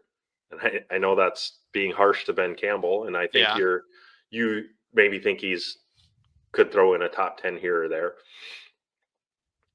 But I almost feel bad for Matt Wolf. Peter Uline should be playing better. I mentioned David Pooge was one of 3 guys not to have an eagle in the entire season last year, and Peter Uline was one of the other 2. And he's dead last in fairways hit. Peter Uline, I have so much more expectation for him, and hopefully, maybe he played International Series well. Maybe he needs to play less International Series and focus on live. I don't know what to say about in between live events, he would go play an International Series event, and regardless of standing or the quality of the field, he would just play better golf, and then he'd come back to these live events. And be very average. So I'm not sure what the deal was there. Bubba, in my notes, I have this is now or never again. Bubba has other things than playing golf waiting for him, whether that's as part of a broadcast team, whether that's working with his other business ventures. I think Bubba, as a business case, coming back makes sense. He's a guy that's going to play in a major. He's got all sorts of name people know Bubba, and I think he's telling himself, I really do. I think he's telling himself, I'm going to do this one more time, and if it's not better, then I need to step back. And I truly believe that. And saying that, I don't think it's better. I don't think Bubba's better this year than he was, and he finished 53rd. Oh, where do I have him finishing this year? I don't think I have him 51st. I just don't. Okay. I don't think his game is trending to where I can say that he's going to be much better of a player. No, and I am relegation too. So I think we're in lockstep there. I think there's a lot of Peter Uline that is left to be desired. I mean, his career, live golf made his career successful. He was never a great tour player. Coming on to live in 2022, he finished 4th in the standings. Ooh, you changed the header a little too late there. That's all right.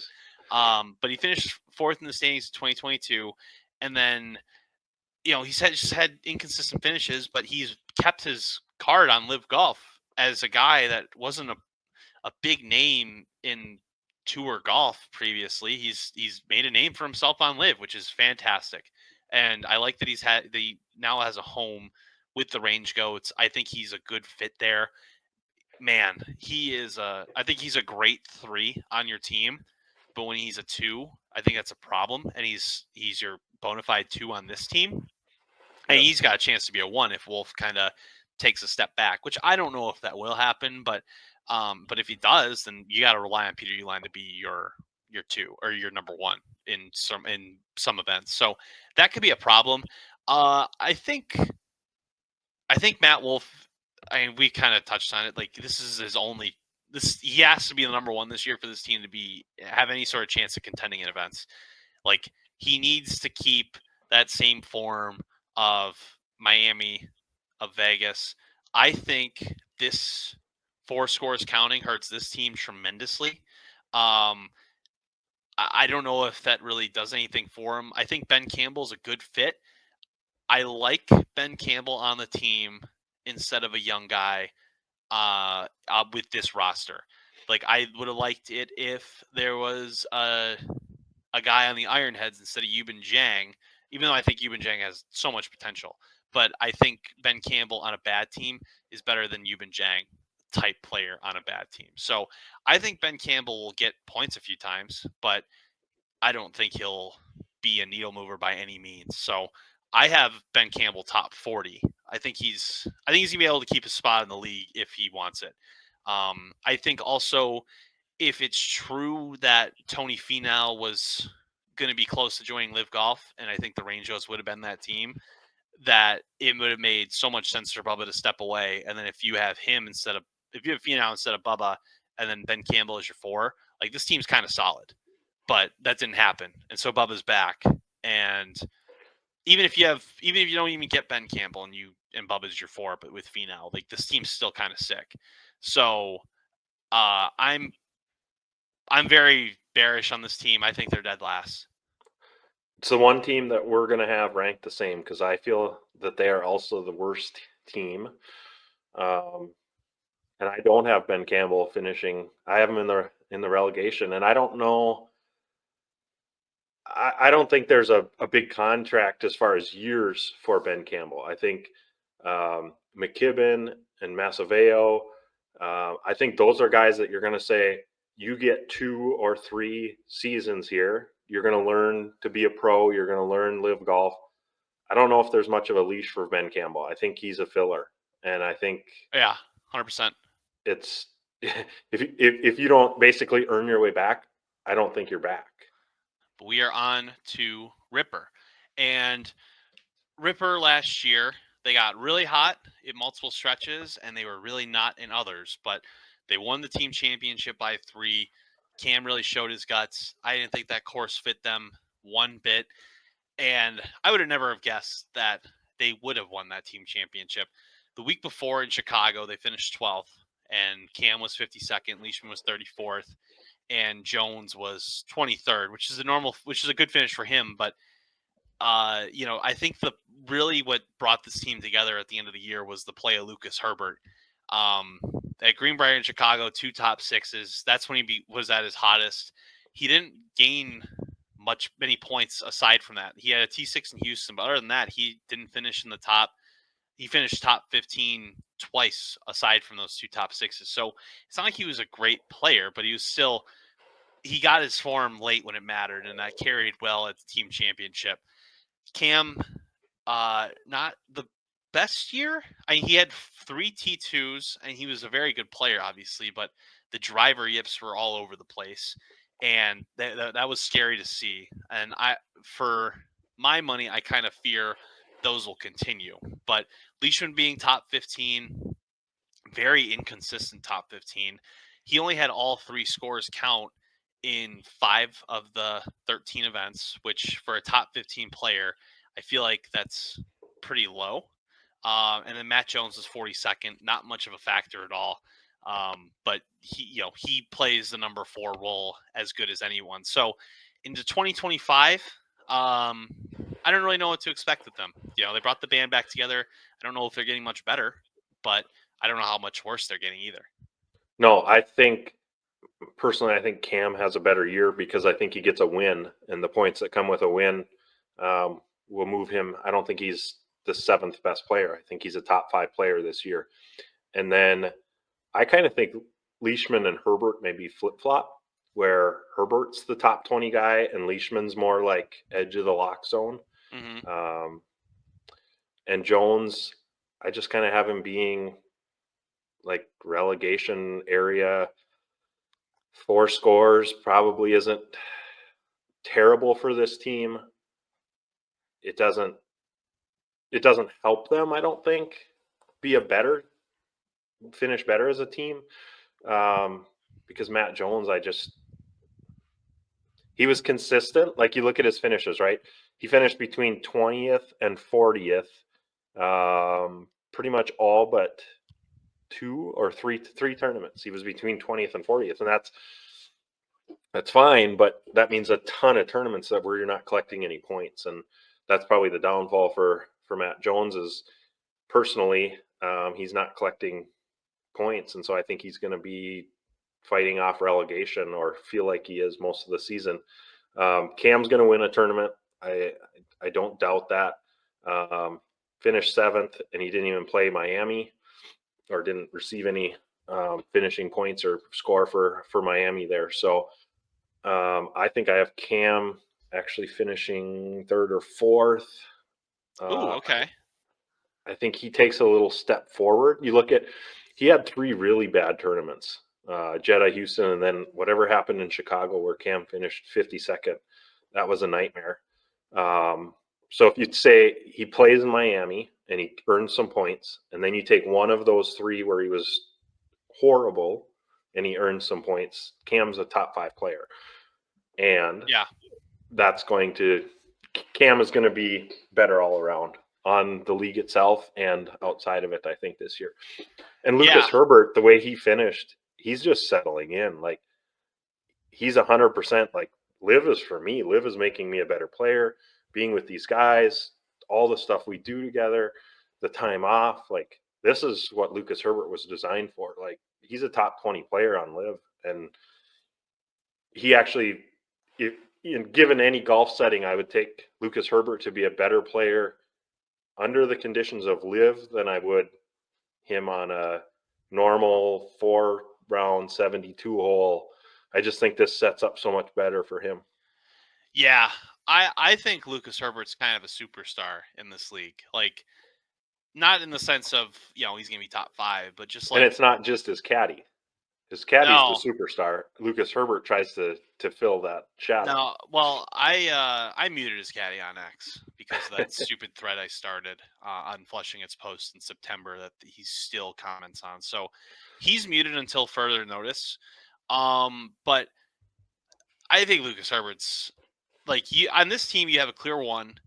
I think Lucas Herbert has a chance to evolve into a 1, like a fringe 1 at best, but I think he's got a chance. I think with how he progressed toward the end of the year, like, he loves this team. I think he's going to be really good. I think Mark Leishman, I don't know how much of a step back he takes. I don't think it's drastic. I still think he's lock zone. But, when you only have 5 rounds of scores counting, and of all your scores counting, and then the rest are, you throw a dud in there, like, that's kind of scary. Like, I don't know if you can depend on your results to vary like that. I think he's the most inconsistent player with that high of a standing of how many scores count. So I think that'll be interesting to look at in 2025. Also, when we're recording this, obviously we're assuming Matt Jones is back. I feel like that's obvious, but the Crushers posted like their confirmed roster. Like, how come Ripper hasn't done that yet? Well, Cam Smith in the interview after their team championship basically said, we're running it back. Oh yeah, I know. There's never been, I just don't think Ripper is bought into the social media. Like, what have they posted? We don't see.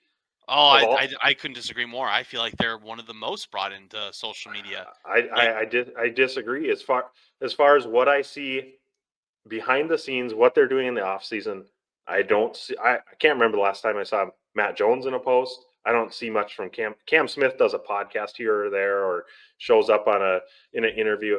But like the behind the scenes having fun together, I just don't see much from them. Now, I feel like, at least on X, I feel like on all of them, I feel like they're one of the most active teams. Like, they post a lot of fun clips of the guys and just doing, just like their old TikToks that they would post. I think they do a good job socially of their brand. Um, I think that also comes easiest. They represent an entire continent, which we have some teams that we're not sure who they represent or Mhm. where. Like, it's so natural for Ripper to have a following that basically Stinger can replicate. Fireballs are there, but I mean, they have built-in fans. Let's just put it that way. Yeah, for sure. And I think they do a good job of capitalizing on that too. I mean, it's hard not, if you're from Australia and you watch that Adelaide tournament, it's like, wow, this is the coolest thing I've ever seen. I love this. You're going to be a fan for life after that. Um, I'm kind of with you within the standings. Like, I think Herbert and Leishman flip in terms of 1 and 2. I still think Leishman's lock zone, but I do worry about him. I also think Matt Jones is relegation. With that being said, I have 3 guys in the lock zone.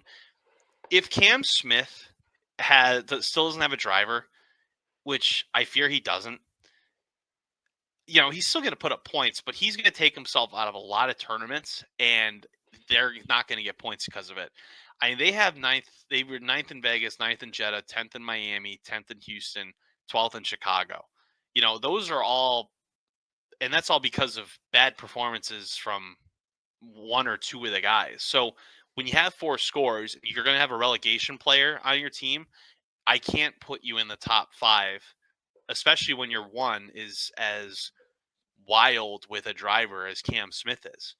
How do So the courses that are new, and we'll dig into those a little more as they each get closer, how do those affect Cam Smith? Can he put the driver away on some of those courses? no. Because if you can do that, you don't think that, like the Cardinal, Well, your Michigan course, is Cam Smith going to have to pull driver? dude, I don't know. I don't know how the Cardinals are going to play professionally. But I mean, you look at the tournaments where he's not hitting drivers. Like, you're not hitting drivers on every hole in Hong Kong. That course isn't even 7,000 yards. He finished second. You Yeah. know, I believe JCB. I don't know. Like, I think you're hitting fairway finders on that course. Yeah. So you finished second there too. I think Singapore, I think you can bomb it, and he finished second there too. So, but you have a little room to miss within those fairways. I don't know. I, I think that, and that Valderrama too. You don't hit driver there every hole, and you finish 6th. So the places where you have to hit driver, which Chicago was one of those places where you had all the room in the world to miss. Like, you're trying to bomb and gouge. Like, he was 52nd, Yeah. and I know he just like fell off the earth. And Houston was super long. He finished 48th. Um, thankfully they're not going back to Houston for his sake. But like, I don't know how Chatham Hills. I don't know how Jack Nicklaus course. I don't know how Cardinal or Chapultepec are all going to play driver wise for him. Like, that's up to him. But you got to hit driver if you're going to compete in these tournaments when everyone else is hitting driver. Yeah. So where do you have him finishing? 6. 3rd place. You have him dropping to 6. Okay, I have him dropping to 5. And I think why I had him dropping, I think Matt Jones takes a step backwards. I don't see him having a top 10, which he had one. I mean, he had 1, 2, 3, 4 tournaments where he finished between 20 and 24. So he's getting a few points, which separates you from those guys in the relegation zone if you can earn points in 4 or 5 tournaments. But I don't see that happening as much for him. I see those 20 to 25 place finishes this year being 30 to 35 place finishes. Yeah. Not that he's not going to get some points here and there, but so I have him 5th. I think if you have a guy that we think is going to get relegated, which I think Matt Jones most likely will, then you gotta rank him lower than normal. Yeah. You know, this team, like if you have 3 guys in the lock zone, but you have a relegation player, like how bad does that relegation player screw you over? Don't know. Yep. Smash GC. You know, Back for another ride. Same squad. We won't have the Graham McDowell doping incident, I assume. So hopefully. if this team can stay healthy, all 4 guys are back. All 4 guys compete week in, week out. Are they better? Let's start there. Are they better than last year? Maybe. I think this team could finish very high or very low. Like on paper, I think they're one of the most talented rosters. Brooks is the best player in Live Golf history, with just the amount of wins, his finishes. 5 wins. Yep. I think he's taken the narrative of him not caring about normal tour events and only caring about majors out the window. I mean, I think the narrative is Brooks Koepka cares when there's a good purse on the line, and on Live Golf there's purses on the line every week that are very good. So I'm excited to see him continue to play well. I mean, he's going to win for sure. I think he's also going to care more about the majors this year too, but we care about the league itself. So I think it's a big year for Brooks Koepka. I'm excited for it. But the rest of the team, like Taylor Gooch, I think it was certainly a down year last year, but he was still top 10 in the league. He still had two top 5s. He still had a few top 10s on top of that. Like, he's a very consistent player. He only had 2 finishes outside of the top 30. Back to back. So obviously he just wasn't in good form at that point. But he's a very good player. I mean, Taylor Gooch, if you play Live Golf Fantasy, he's on your team every time. If you're doing a good captain, you're doing Taylor Gooch, you're doing Tyrrell Hatton, and you're doing one more for fun just based off the course that week and what you think. So he's a mainstay. The 2 biggest things are Kokrak and McDowell. I don't know how to rank them heading into 2025. Like, Jason Kokrak had 2 top 5s. Graham McDowell had a top 5. And a 6th place finish. So they're both very capable of performing well. I mean, as a unit, I don't know how much I like them. I think like the team aspect they have is very different than most. It's not like they have like a galvanized group of guys that play for each other. Like I feel like it's 4 individuals together, and most of them wear the same kits. So I don't know where I see them this year in terms of just a team fit, but we'll see. And they won twice last year. They should have won more, I think. It's a unique squad. I agree. And when you look at Gooch as a number 2, the only number 2 I take ahead of Gooch is probably Tyrrell Hatton. Yeah. Like, if you say, what's your prototypical 2? Well, Taylor Gooch. Like, consistent, capable of being in contention, capable of winning. I don't know that he wins this year. I think 10 is probably a pretty good spot for him to finish again. I just don't know. Another guy that has so much going on in his life. 2 little kids, bought a rodeo team. Now he owns a bass fishing team. He's an entrepreneur at heart. I don't think golf takes a back seat. I think Gooch is very serious about being a good golfer. And obviously, as we're talking about potentially a top 10 guy on Live, so it's not like he's not serious about it. But I don't know that he's Taylor Gooch from the RangeGoat days ever again. The league has gotten better. There's more good players. You throw Rahm and Hatton ahead of Gooch every single time if you're penciling out how the tournament is going to go. So it really, like you said, comes down to Jason Kokrak and Graham McDowell. And they both, Kokrak just inside the lock zone, McDowell just outside.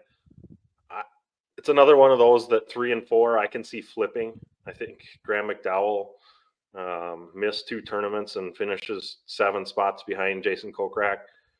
To me, you don't even have to decide who's 3 or who's 4. You just know that they're your 3 and your 4, And for the most part, neither one is going to have a blow up and cause you real harm as a team. No, I agree certainly. And I don't think I feel like saying you don't think Gooch will be RangeGoats Gooch again. I don't know if I don't want to take that as like the real slight. I mean that Taylor Gooch was such a good player. I mean that year he had was fantastic. So it's going to be very hard to replicate 3 wins on Live Golf now when you have John Rahm who's going to be penciling himself in for a couple. You have Brooks Koepka who's penciling himself in for at least 1 or 2. You have other superstars in the league that pencil themselves in for 4 or 5. So it'll be interesting to see how they adjust. I think the difference with them in comparison to the Fireballs or with Ripper, I think Graham McDowell as a 4, I don't think he gets relegated this year. And 29th last year, he played 11 of the 13 events, so he missed 2 opportunities to get points. So it's not like Graham McDowell doesn't have any game. I think he still does have game. I think kind of like the Crushers, I think this is a last year prove it year type for McDowell, where you have guys like Preston Summerhays, who's very close with Taylor Gooch, kind of waiting in the wings and finishing up college for next year. I think he would be a perfect signing for this team, and that would really boost the team spirit. I think bringing in a young guy to build with 4 veterans, because I think 1 veteran, if you have Jason Kokrak on this team, like just from a roster construction standpoint, I think if you have 1 veteran along with your top 2 and a young guy, I think it's a better construction and better chemistry than having 2 veterans, because you have the 2 veterans kind of, I don't want to say butting heads, but like there's a clear competition. Like one of us is going to be going soon. Like we don't know who. I got to beat your ass to keep my spot. So I think it's going to be interesting, and I think they both play well because of it. Because I don't see a relegation guy on this team. And I'm going to buck your prediction here a little bit. I actually think Graham McDowell finishes ahead of Jason Kokrak this season. Oh, okay. I think Graham McDowell, when you look at kind of that, okay, you got 3 Majestics, you got Bubba, you got Phil, and Graham McDowell is not in the age category of a couple of those guys, but in the era of golf where they were at their prime, he fits that a little bit more. Mm-hmm. But I think he's got more left in the tank than any of those guys that are in that category. So I actually think he takes a step forward and is edge of the lock zone, and that Jason Kokrak is the one that takes a step back. Wow, that's an interesting take, because after 2023 with the Cleeks, he wasn't good with them. You really didn't know what you had left, and Brooks taking its chance. I can't imagine Graham McDowell was his first option in that offseason. Maybe there was other guys he was going for, and but he takes a chance with McDowell. McDowell's a top 30 player, which is from a 4. That's pretty freaking good. You have Jason Kokrak as a lock zone player. I don't view him as a guy that's going to take a tremendous step back, because I think opposite to Cam, I think when there's more places where he has to hit the driver to do well, and he hits the driver well, then not. Like Hong Kong, he was 51st. At Valderrama, he was 35th. Like those are places where the driver's not coming out all the time. Adelaide, it's hard to bomb and gouge in that course and miss fairways. And, if you're hitting it long, you're going to miss some more fairways. He's 49th. So there's an obvious course fit, I think. I know I brought up Chicago, but he was 51st there too. So maybe I kind of just talked myself into a corner. But I don't see Kokrak taking a huge step back. And I also think something that's interesting for him in comparison with everyone else in the league, as far as I know their living arrangements, because I obviously don't, but Jason Kokrak lives in Ohio. You had the last 3 weeks of the year in Chicago, Indianapolis, and outside of Detroit. So as far as travel, he's going to be doing none of that, and he can still go home if he wants to. So I think that could be an advantage for him. He's going to be within 6 hours of his house for 3 weeks of tournaments in comparison to everyone else, where it's a lot longer of a drive and a flight. So I think that's something to keep an eye out for. I think because of that, I think that helps him more than it hurts him. I don't know if Kokrak's a lock zone player, and I didn't put a number on him, which I should have, but I still think he's top 30-ish. Yeah, I was just looking, where did I have Jason Kokrak? Because I did feel like he was going to take a step back. I have him at 35.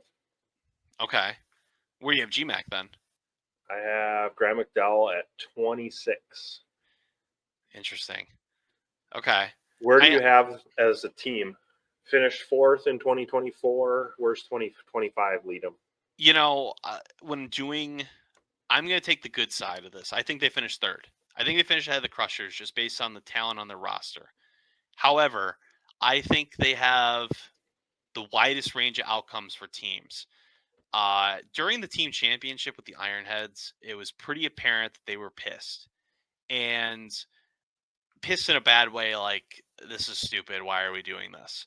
So I'm saying that as, like, if they finish like 8th and kind of just mail it in, and then you have the Brooks Koepka rumors swirling about wanting to leave, you have Graham McDowell not playing great, you have, if Jason Kokrak doesn't play up to a good standing, like, this team could go south quick.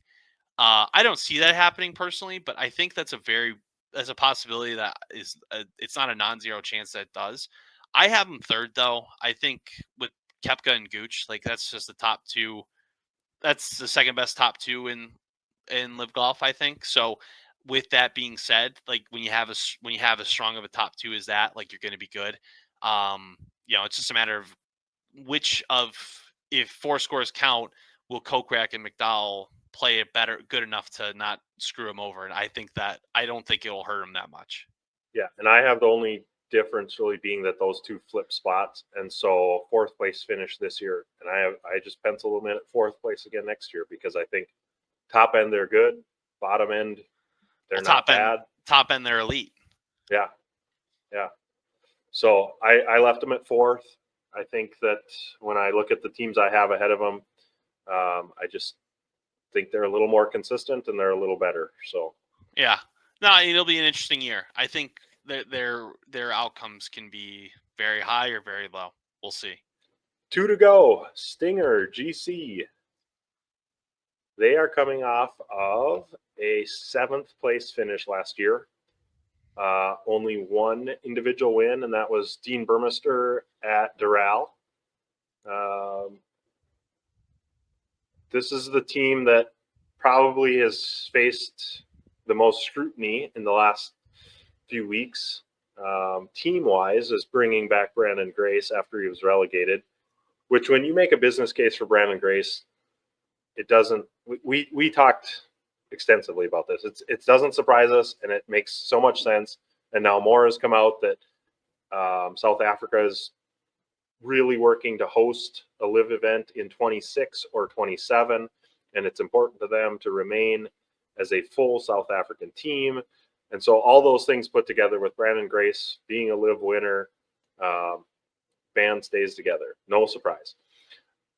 No surprise at all. Brandon Grace was just so bad last year.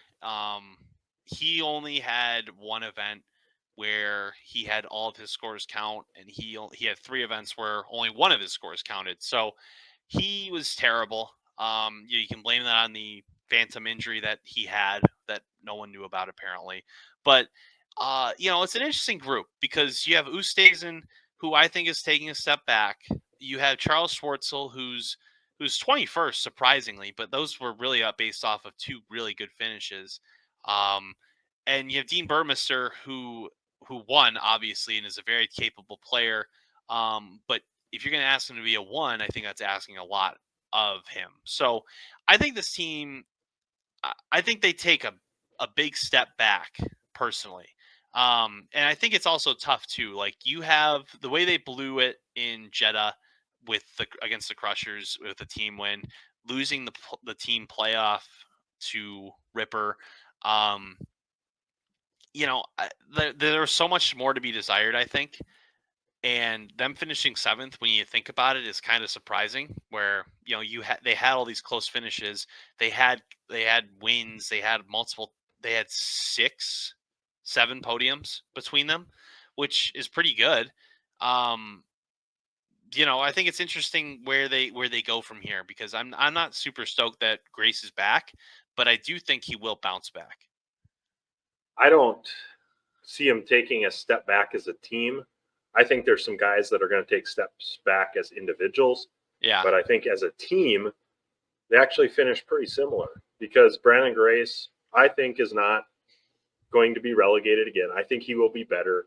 I think kind of look at how he finished the year and how he was playing towards the end of the year. I think Brandon Grace will be better. I think he's going to be a 40 to 45 type player. Louis is going to take a step back. Dean's going to, I don't see Dean finishing in the top 10. I don't think I even see Louis finishing in the top 10. And like you said, Charles Schwartzel is a surprise. Like, you think of his name and you think of, okay, where would I predict that he had finished? If you didn't see the 2024 results, where would you think he finished? 21. Wow, that's surprising. But then you're exactly right. 2 podiums, that's a lot of points to put on the board. So the fact that 3 guys are going to take a step back, but Brandon Grace is not going to be a liability when it comes to 4 scores counting, I don't have this team moving. I have them finishing 7th place again, because I think 1 through 4, they're still better player by player than a lot of teams where I look at, would they fall behind them? No. Would they fall? Like just going team by team, I don't see as a team that they take a slide. No, and I think there's a real dividing line. I have them 8th. So I'm taking a little step back just based off of me thinking Louis and Schwartz will take a little step back too. But the top 8 teams in this league, it's pretty obvious who they are. Like, I think the bottom of HyFlyers, Cleeks, Majesticks, IronHeads, RangeGoats is, I don't see any of those teams finishing in the top 8. I don't see the opportunity for them to finish in the top 8. I feel like there's too much talent in the top, in that top 8, that I don't think any of them are going to drop down significantly. I think it's tough because I know Ustazen, he did a ton of heavy lifting last year. He only had 2 rounds that didn't count all season. Like, that's pretty good. Actually, no, he only had 1 round because Wade Ormsby was his replacement in Houston. He had 1 round that didn't count in 12 events last year individually. So that when you have that, I think it's going to be very difficult to it's going to be difficult to replicate that, because I think Louis Oosthuizen's kind of holding on by a thread. And he's talked about his shoulders in the past and how they're all over the place. So I would think he takes a drop off because of that. And I think with Schwartzel too, like you have a couple of good finishes there, but you're very close to making your season not good. When you think Charles Schwartzel, I think in terms of a roster construction, I think you view him as a 4, set it and forget it. And as a 4, I think he's a good one. But if you have him as a 3, I think that could be very difficult. And next year, if Brandon Grace doesn't make a step up, he's your 3. Like, I don't see him in the lock zone again. I don't see Louis in the lock zone. I think he takes the biggest drop off of anyone personally. And I think Burmester finishing 9th was a very fair finish. But I think he'll be, I don't know, top 15, top 20-ish. Do you see an individual win coming from this team in 2025? No. Yeah, I don't either. I would think Dean probably, to me, is the one guy that could win somewhere, but I'm not sold on there being an individual win from this team. Could there be a team win? I'd say that's more likely than an individual win.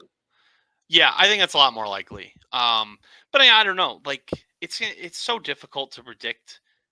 Like, I'm banking on Oosthuizen just getting old. I'm banking on Schwartzel just getting old. I'm banking on Brandon Grace turning back into form after we just didn't see it at all last year. I'm banking on a lot of things for it to go wrong, but I don't. If it goes the same as it did last year, I would find that very shocking. We've got 1 team left. Let's knock them out. Knock them out. It's been 2 hours of people listening to us. If people have still made it, if you're still with us, it's been 2 hours. If you've taken a few breaks like we have, I don't blame you. Yeah. So Torque, 5th place finish last year. No team wins, which from this team is disappointing. Very. But then you look at their average team finish was really high. Like 9th was their worst. That happened once. Outside of that, never did they finish lower than 6th. So they're in the top half of teams in the finishing in 12 out of 13 events. Mm-hmm. Yeah. I mean, Now, this seems pretty good. I want to be optimistic. Joaquin is what he is. He's a top 5 player in this league. I don't see him taking a step back. I think he's going to be right there pushing John Rahm, hopefully. I know you think John Rahm's going to run away with the individual standings, but I feel like Joaquin has the best chance to say something about that. And then the other 3 guys, are we going to get anything different? I have my thoughts on that. What do you think? Yeah, I like them all a lot. I mean, Joaquin Niemann, 2 wins early on, and then ending the season with T3, T6, T2, T15, T2, and still not winning the individual race, I think says a lot in terms of how much better John Rahm is. Now, that being said, Joaquin Niemann is the crown prince of Saudi Arabia. He's going to win in Riyadh when it starts. That's my pick. Lock it in. So expecting Joaquin to win at least once, maybe twice. He's super good. I think next year is the year where I think he took a lot from this year, just being from 2024, just like feeling his game for the first time for a whole season. Now he's got to take it to majors. I think he's going to be very focused on doing that and doing that effectively. And that will consist of his live tournaments too, because that's where he plays. I think Sebastian Munoz is very good. I think he's got a chance to be. I think he has a win coming this year. I don't know where he finishes necessarily, but I do feel like he's going to win this year. He's had his chances before. I think he can do it this year. I think in terms of a breakout from if he's your number 2, that's very good because after Carlos Ortiz last year with his win, he was their number 2, but he was pretty inconsistent with his finishes. So I think Sebastian Munoz takes a stranglehold of the number 2, but then when you have a number 3 that has won before on Live Golf, like that's pretty good. I think Carlos Ortiz keeps that same energy and keeps going more. Mito Pereira was absolutely dreadful last year. His only points on Live Golf was in Adelaide.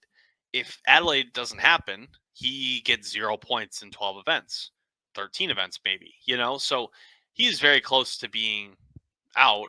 I don't know how that happened. He was 8th in 2023. You look at him like a Brandon Grace type, like you expect a little more from him, but how much can you expect? At least Brandon Grace showed us something in other tournaments. Mito Pereira really didn't do that much he didn't play in any tournaments, I don't think, during the off season.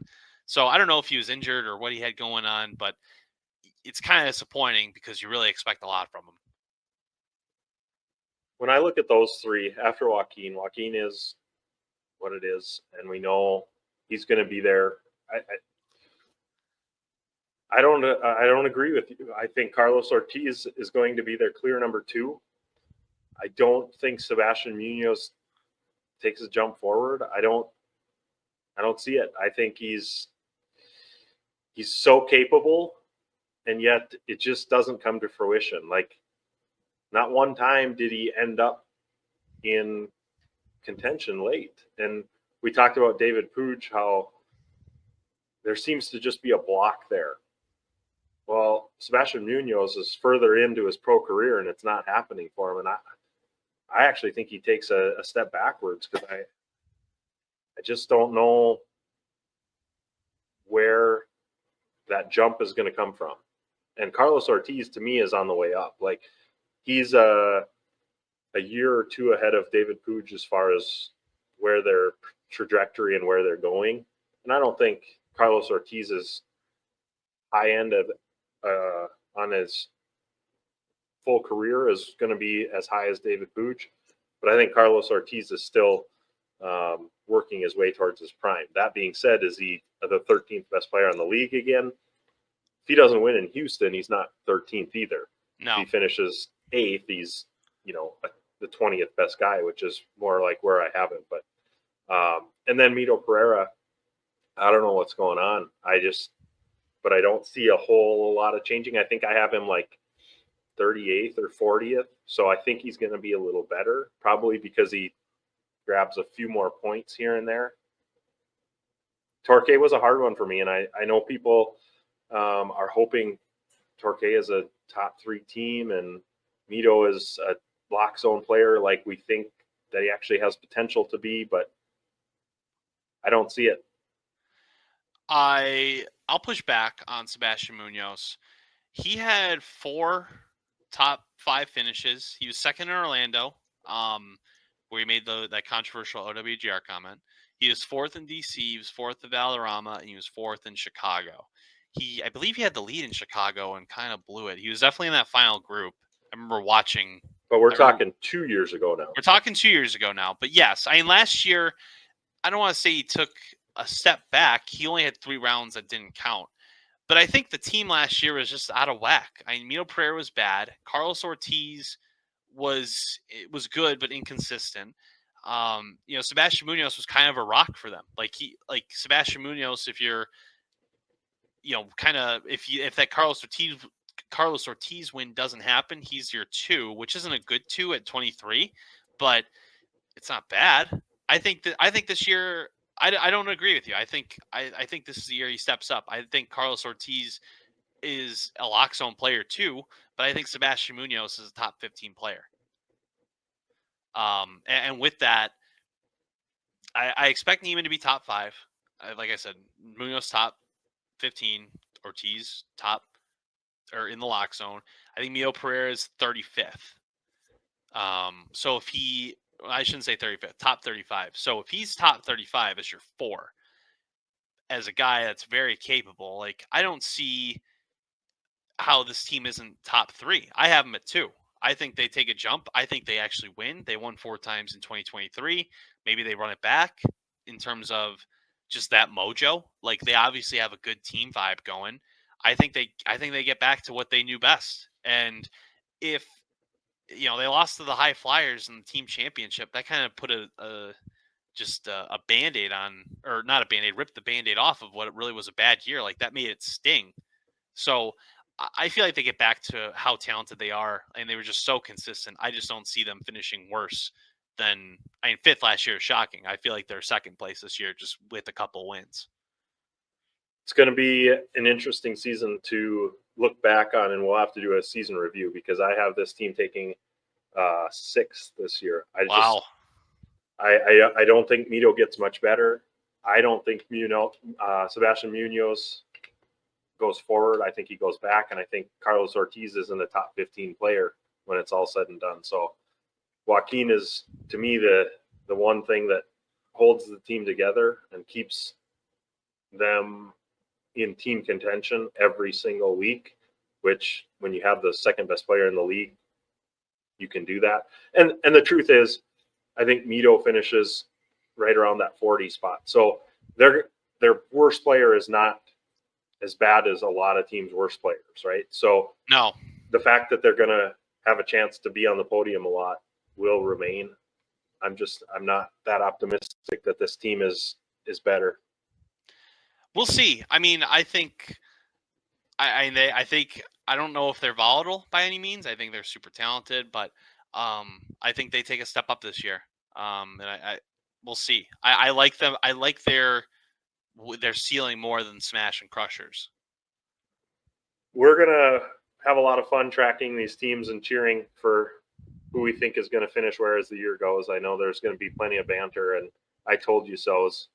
Because we have some differences in a couple of spots, and for sure, as we get closer and we release our lists of how we think players are going to finish, we're going to have a lot of fun back and forths. Yeah, I think. Well, I don't know how many other voices are going to be doing things similar to this. So if we're the only ones, then we have a real target on our back. Like people are going to think we're freaking stupid if we get stuff. Or one of us is stupid and one of us is smart. We'll see how it ends. Yeah, and that's normally me.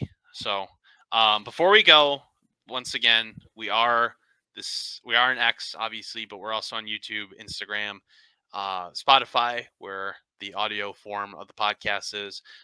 Please, we would really appreciate support on the Instagram and YouTube. I'm trying to build that with podcast mainly podcast content. So we're trying to build that up as best we can. We would appreciate all of your support there.